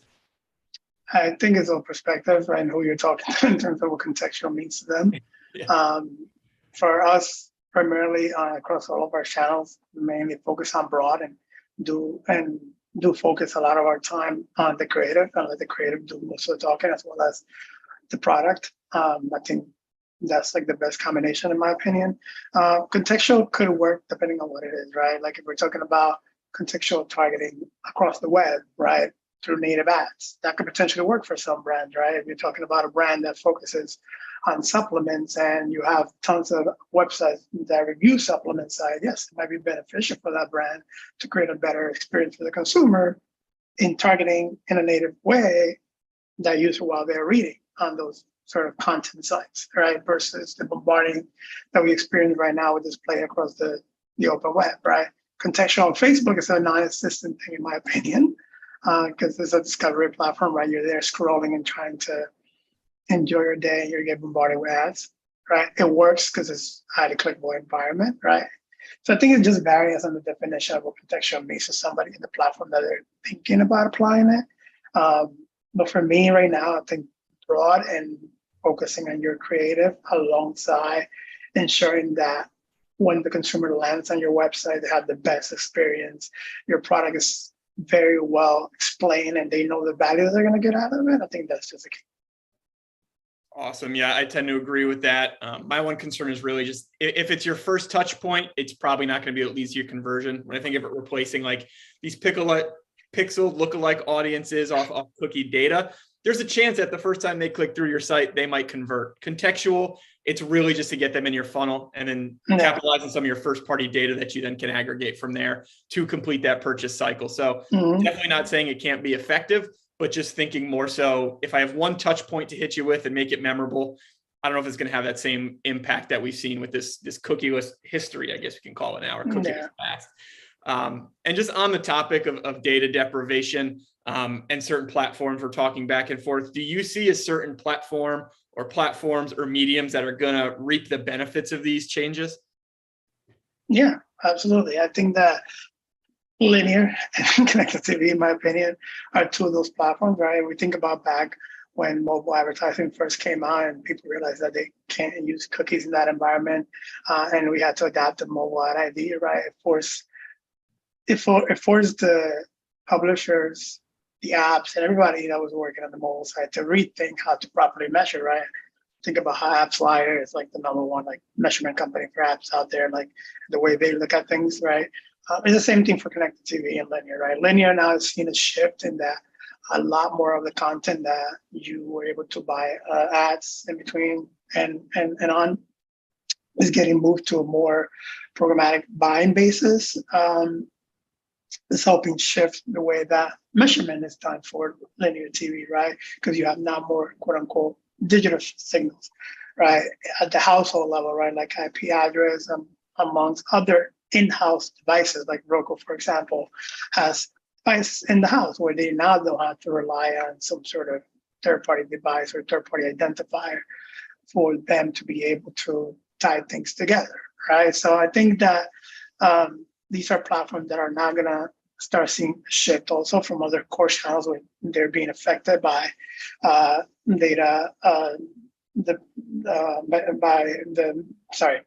by the lack of data that we're seeing in web browsers and also through iOS 14, et cetera. Like podcast is another example where brands need not to focus so much on the technicalities of an algorithm or what the algorithm uses to identify, but instead on the host or the messaging that they're going after in order for that to be more effective, right?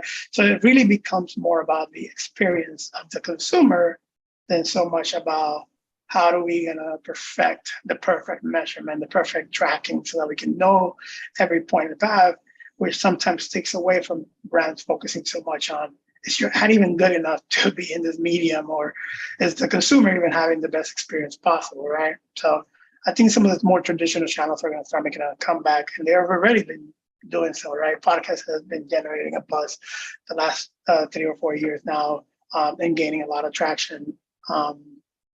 And then streaming and connected TV, right, is sort of like the new golden ticket out there that everybody wants to take a crack at and figure out how to make it one of its core channels. So yeah, I think it's going to be a wave of these traditional channels reaping the benefit of some of the bigger platforms having issues with properly identifying users.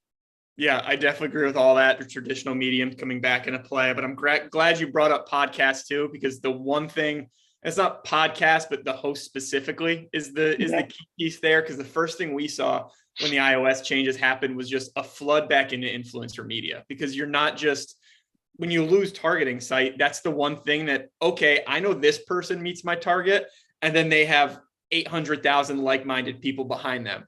And that was the first real change we happened. So that, very similar to me, is how people are approaching the podcast. If you can't get that data programmatically or through a pixel, you just have to understand who that hero to these individuals is, that micro or macro influencer, and just understand, every one of the people that engage with them is looking for content that looks and feels just like them, feels native to them. And that has been a huge opportunity that I've seen really take over. I mean, you're seeing the lifestyle these TikTokers are living right now, all from the money they're making off marketing deals. It's insane. But I know you briefly touched on it. I do want to put a little bit more of a spotlight here, because OTT and connected TV is the space you play in, and I do for the most part as well.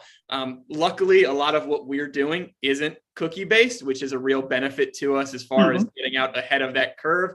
Someone who's on the fence of seeing a lot of their digital returns not be as strong as usual, what would kind of be your positioning for them to give OTT a shot, or really understand that this is the medium of the future for them based on what they're losing because of the deprivation of data? Yeah. I think that the biggest thing is the fact that it is at a household level, right? If you're buying it correctly, you're buying into someone that knows what they're doing, and it's not sort of selling you a package of things that will make it seem like it's something else, as there is a case with many of the DSPs or buyers out there. It is a great medium because it is one where you're catching an engaged user in an environment where they get to see 100% of that video, right? And if you're working with a good partner, right? For example, we work with Roku, and I love the fact that they have the advantage of the device in the house, because it helps with sort of the triangulation point of what happens next from device level, right? The pixels on the side, et cetera. But it's also a medium where you can truly be creative and know that you can play with multiple parts of your creative, right? On Facebook, for example, you have to focus so much on the thumb stopper and those first 3 seconds of that creative, which creates a lot of limitation for you. You can do it or not. It forces you to be extremely creative. I don't think that away from that. And then you think about YouTube, for example, is another video medium, but there you're lacking sort of media completion rate. And then you switch to something like more trendy nowadays, like TikTok, and you're dealing with churn rates of creative that it's hard to keep up with if you don't have the teams in place in-house to be able to reproduce and reintroduce assets into the algorithms that they don't return so quickly. So I think for me, the biggest advantage into medium is the creative format. Like TV, it's a long form, right? And it's something that is watched entirely. And for me, that is worth much more than a display impression or 3 seconds on a different channel, where it's likely that they're scrolling too fast. They don't get enough of the brand in order to understand that this is a brand that they want to invest time in, right? So to me, that's sort of the incentive of trying to make sure that I crack this channel and invest in this channel. And even when I'm talking to other people that are not part of this channel, it's also like, you want to get in there, right? Because although right now, there's this hype around it. It's still just the tip of the iceberg for the channel, in my opinion. We still haven't fully seen the development of the different ad formats. Like if you think about Hulu and their interactive units, right? Where now, if you are connecting your device, if your connected device it's on the same Wi-Fi network as your other device, right? From the screen, you can send yourself a push notification to your app or to your phone that you can quickly get a link to connect to the brand, right? And I'm sure that's gonna evolve further in a more interactive and seamless way, where it's gonna reward the consumer, right? We're thinking about Netflix right now moving into the ad space, right? That's also going to be another incentive for why you want to get in now versus waiting until later. Netflix is by far one of the biggest streaming players out there, with one of the biggest reach out there. And once they get into the ad space, right, you want to be there early rather than later on when CPMs and other things are going to be extremely competitive. One of the things about also being early is that you get to try new things, right? Part of us getting in with Roku, what we did also is trying different beta features and things like that for interactive units and a bunch of other things. So I think it has its benefits to get in on a new marketing channel early on, similar to TikTok. TikTok is seeing also a lot of early adopters, and they're seeing a lot of great benefits from the TikTok shopping ads and other type of interactive units that drive performance. So I think it's just a matter of trying everything. You don't want to be confined to just your core channels. I think marketing mix diversification is key in order to survive in the next well, not even 2 to 5 years, honestly, given the way things are with all these different privacy laws. I think I was just recently reading also that in 2023, we have a few more states that are joining sort of the same sort of act that California had, right? So you have Virginia, I think you have Connecticut, you have Utah. So it started to sort of span into the East Coast now.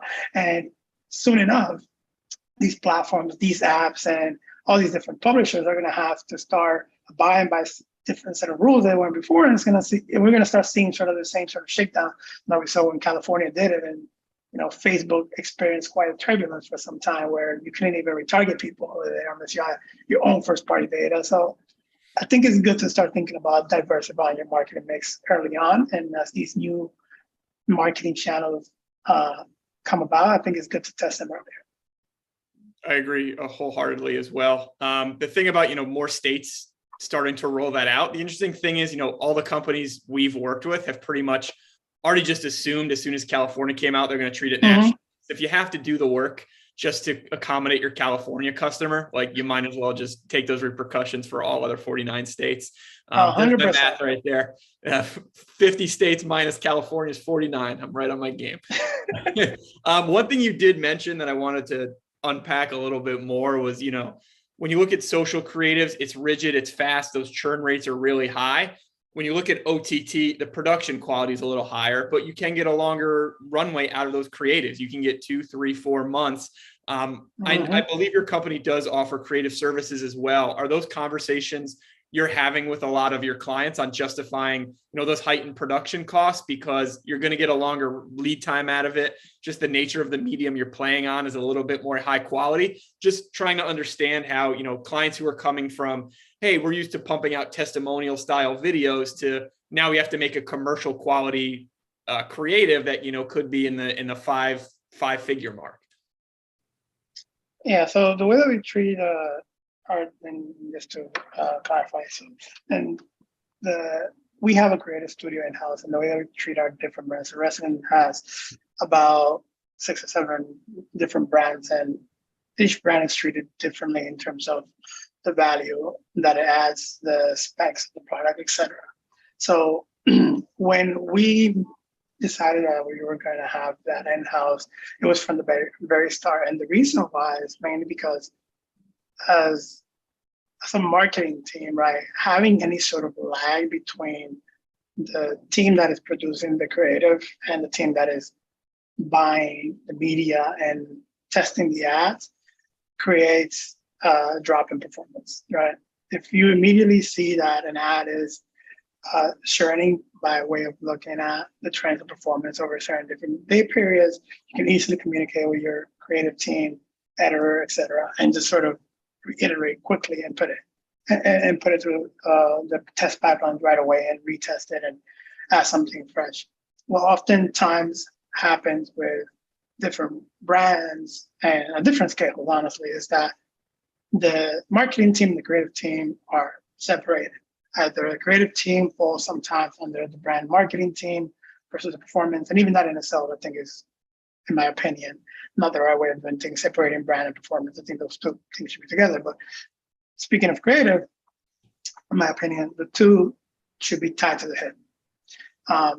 And that is the biggest issue that we see in terms of competitors or other brands out there, is that they can't produce assets at the pace that these algorithms are sharing through them. And by the time they reach a new asset, right, now they're picking up and having to make up ROAS from the lag time that they experience in trying to get that asset. So for us, it was imperative that we have a studio in-house, we have graphic designers, we have video editors in-house, and everything that we needed to go from ideation to storyboard to production to execution in a matter of a week's time. And to us personally, that's been sort of the advantage, because although on streaming, for example, yes, you can take a high production quality shoot and make it last longer. That helps.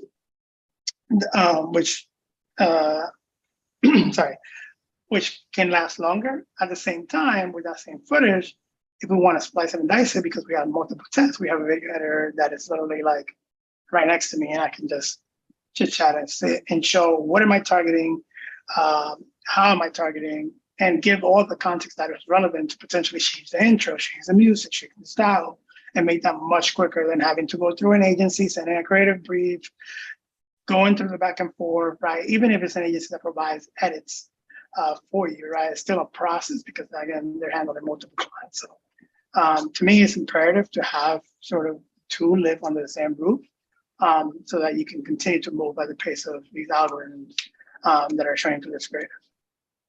Got it. And then on the topic of creative, as you're making some of these creatives and you're understanding that, this data deprivation is happening and it's at the IP level, you're likely playing to a little bit more of a broad audience than your one-to-one. Maybe the husband in your household is who you want to reach, but just being cognizant of there might be kids watching, there may be, a wife watching. Mm-hmm. Are there things you're putting back into the creative process? I think there's a huge emphasis going into creative again because of how important. Has that shifted kind of how you're approaching creative, or are you just seeing across the board a heightened interest in your company's creative services because now they have to, have to find more sticky creatives in place of that more one-to-one targeting? Yeah, so we definitely have changed the way we look at creative over the years. For example, on one of our brands, we sort of focus on developing characters based on data that we get from multiple different sources, primarily first-party data, which is from our own consumers by surveys, creating surveys for them, or post-purchase surveys and trying to understand better about the consumers, or better yet, from our CS team, where we have conversations with them, trying to understand from the CS team what type of consumers they're talking to, who are these consumers, et cetera. So we focus on sort of creating characters in some of our brands.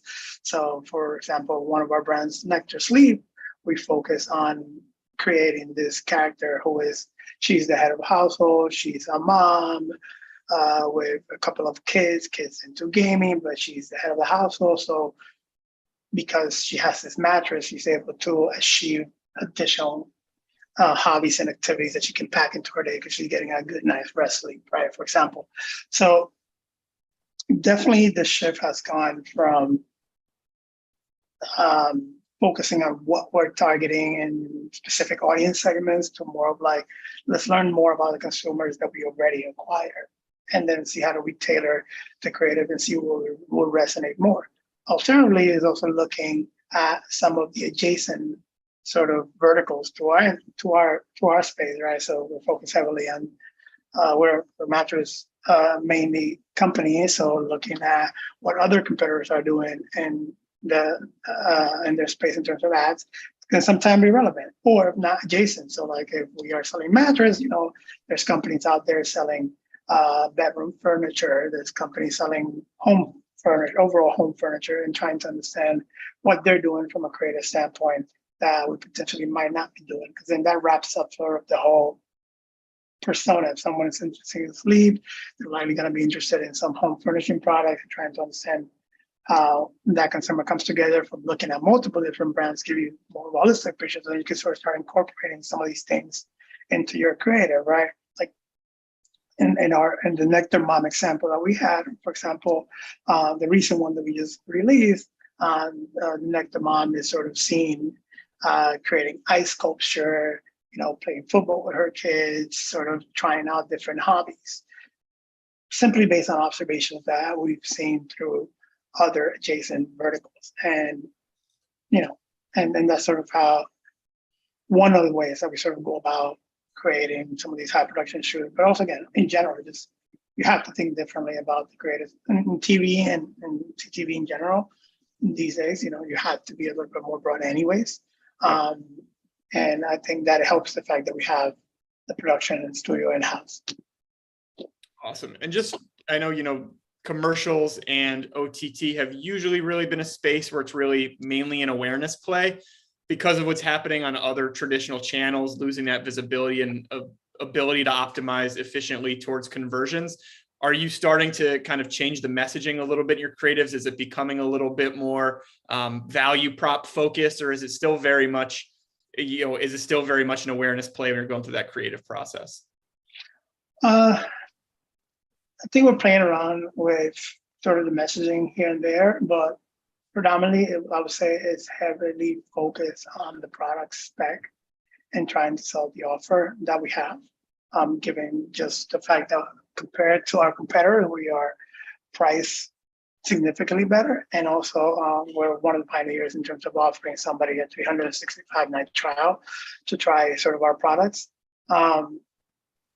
So we focus heavily on that. But again, it's also the perception and the reality of trying to communicate to the consumer that rather than paying for a brand that is charging you a markup in addition to because of their marketing, right, you're getting the same value of a high-end brand for much less, but without losing on the quality. So that is simple to say, but it's hard to visually explain. So for us, we play with graphics overlays, we play with influencers, right? To also influencers as well as actual consumer-generated content, right? To also show that this is not just actors that we can put together on screen, but also real customers that we can put together on the screen to sort of speak the message, help in sort of delivering them, right? So it's a mix of different things. It's not just general awareness play. I think that for us, that never really has been a thing. It's mainly been just heavy focus on product feature, our pricing, additional, and in addition to that, our value props, which is forever warranty, and also you have 365-night trials to try out our products. Awesome. That's super helpful. Thank you so much. And just switching gears a little bit here with political hot coming up in November. It probably won't be as much of an impact in this election, but next time, we're looking at primary elections again for the presidential race.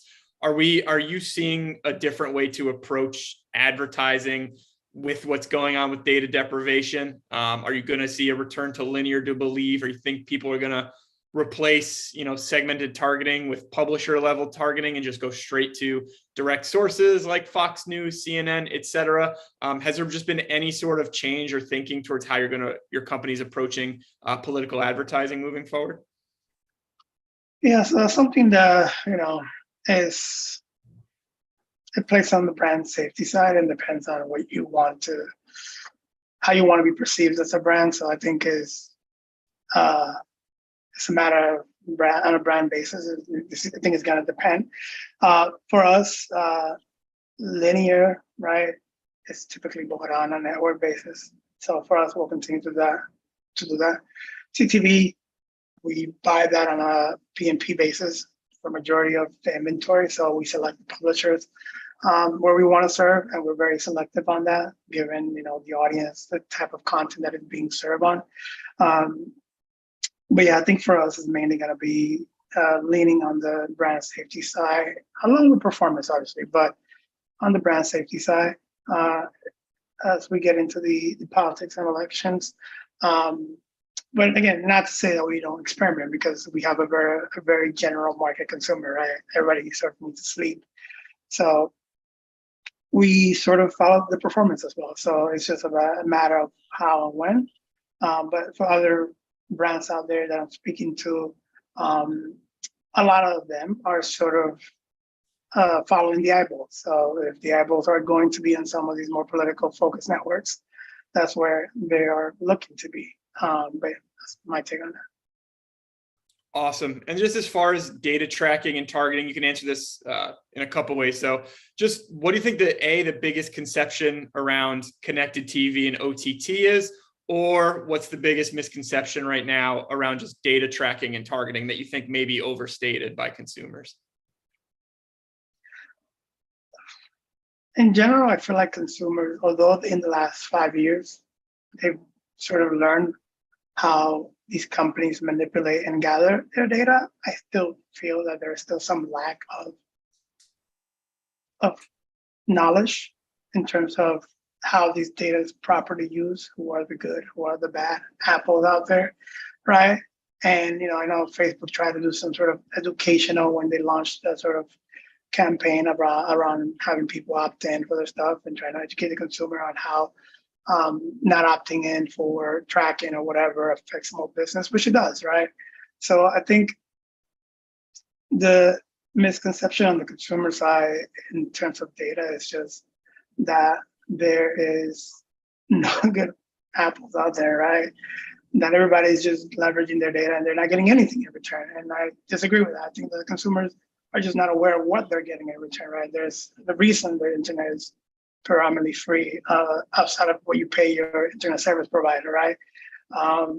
There's a reason why Facebook or TikTok is not charging you, right? There's a reason why some brands can afford to provide premium products. And I think that's something that should and needs to change in the coming years if we want consumers to be more comfortable in order to give us their data, which I don't know what is the right way of educating them on this, but it needs to be done. And until it's done, I feel like they're always going to be on the fence of this, and we're going to see some of those crazy percentages that have been floating out there around how many people have opted out of Facebook tracking data, for example. And then as far as connected TV streaming, and in terms of misconceptions there, I feel like it's just that, from my personal experience, that there's been a lack of measurement, and that's true. In part, it's true. It's a hard medium channel to measure, especially if you don't have a partner that is well versed in identity and identity resolution these days. So yeah. That's super helpful. Yeah, our company, we saw a real boom come out of that because we have a lot of attribution solutions in play now, and we're kind of at the forefront of it, which has been super helpful. But there was one piece earlier on in your first response that I did want to dig into a little bit. I do agree. I think there's almost like a fear mongering that goes into people, like, oh my God, they know so much about me. They know where I am. But then you're starting to see people that are, they're starting to complain that they're advertisers. Why am I getting ads for this irrelevant thing now? So it's like you ask for this and then you don't like the result of it. And another thing you brought up that I don't think, I think if people understood the impact when they showed these concerns, they would have probably backed off a little bit, was just the impact this had on a lot of small businesses. Those 100%. companies that can't go out and meet a minimum of a programmatic partner or to go direct to someone and had to rely on something like a Facebook marketplace just to make ends meet. So, those companies have suffered a lot. The profit and returns they were getting from those platforms before iOS rolled out is completely different than now. So I do think if you kind of phrase that question in a different manner to people when taking these surveys, I think the results would be a lot different. 100%. Yeah. And I know we just got a few minutes left here, but this will be completely your opinion, just something a little bit more gossipy, a little bit on my end. But, Apple came out looking like a hero when all of these changes happened. And then as recently as a couple months ago, you're seeing the news and stock application on your iPhones and your MacBooks start to have ads come through now. So in your opinion, was what Apple did kind of give the power back to the people play, or was it give the power back to Apple and kind of give them exceptional control over that premium first party data they have a hold of? I think it's a little bit of both, but if we're gonna put Apple in a corner, I think we should put Google in a corner, because Google is like one of the biggest first party data holders in the world, in my opinion. But also, I think that I'm not mad at Apple for doing it, honestly. Like, if there's one thing that I know Apple, from my experience again, can do right, is create a unified and a very seamless user experience. And if there's anything that I expect them to do, is make the ad environment within their ecosystem look and feel as the same that you feel when you're using an iPhone and an operating system, right? It's seamless, it's beautiful, it's intuitive. Like, that's what I expect.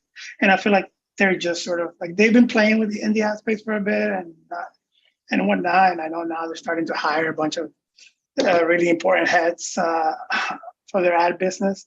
So hopefully that when they get to their peak, they resemble what they've been doing with the iOS ecosystem. Because then I think we'll get to a different type of advertising experience and marketing experience.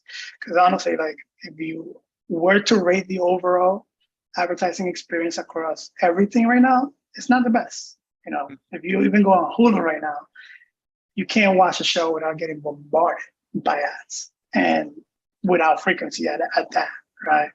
If you're scrolling through Facebook or TikTok, even TikTok, right, where you like got a lot of good content, and now it's like, okay, well, you see an ad like every 3 or 4 swipes, or even less sometimes. So, and now you have the announcement that YouTube made on Shorts, where, although great, right, they're gonna give more revenue to content creators who produce short videos, and the qualifications for becoming a short content rev share content creators are lesser now.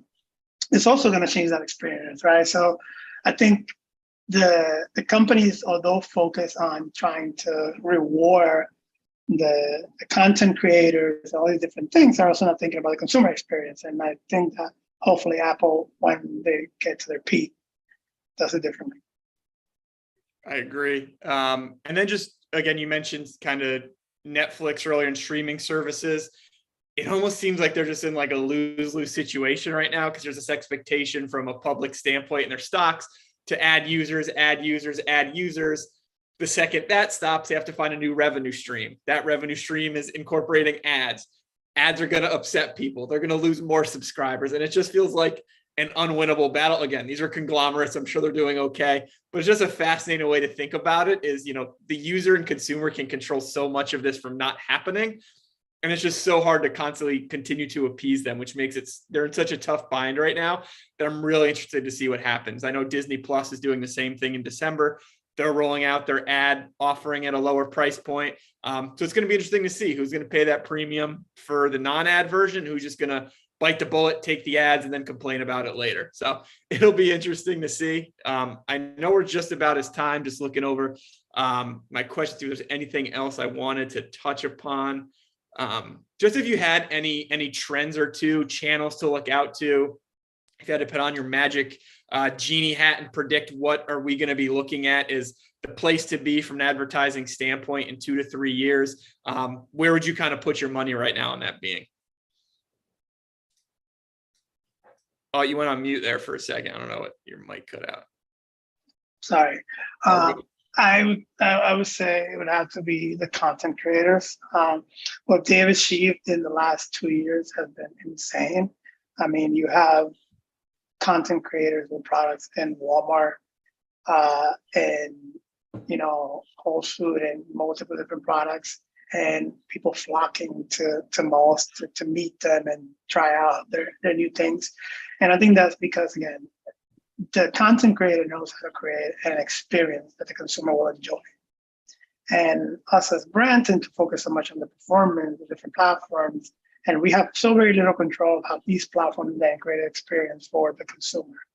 So I think that in the next 2 to 3 years, we're going to see a lot more brands embracing content creators, bringing content creators potentially in-house to help with, you know, brand strategies or creative strategies or anything around how to promote the product.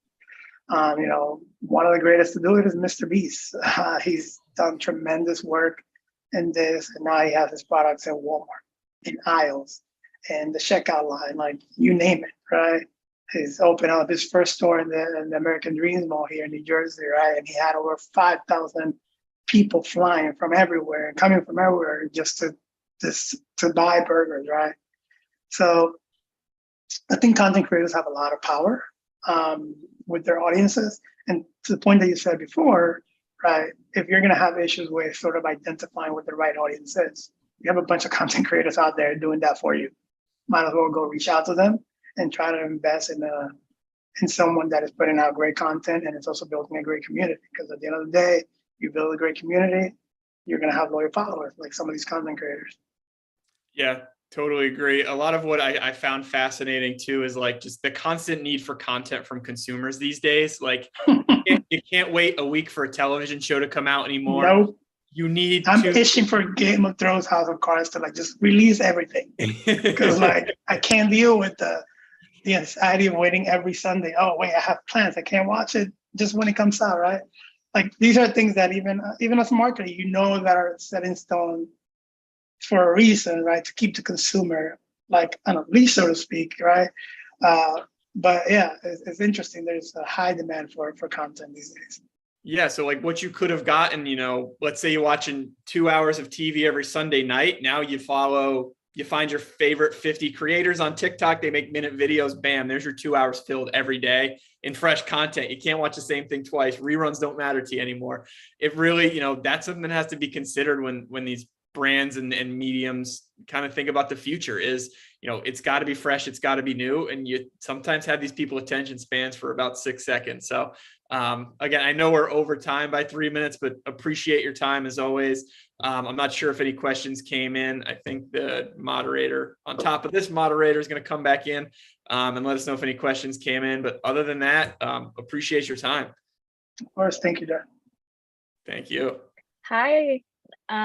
So there's no questions, but I just wanted to chime in and say this was such a great conversation that covered really important topics from influencer partnerships to data usage and the effects of opting in and out to advertising, content creation. It was really interesting to learn about.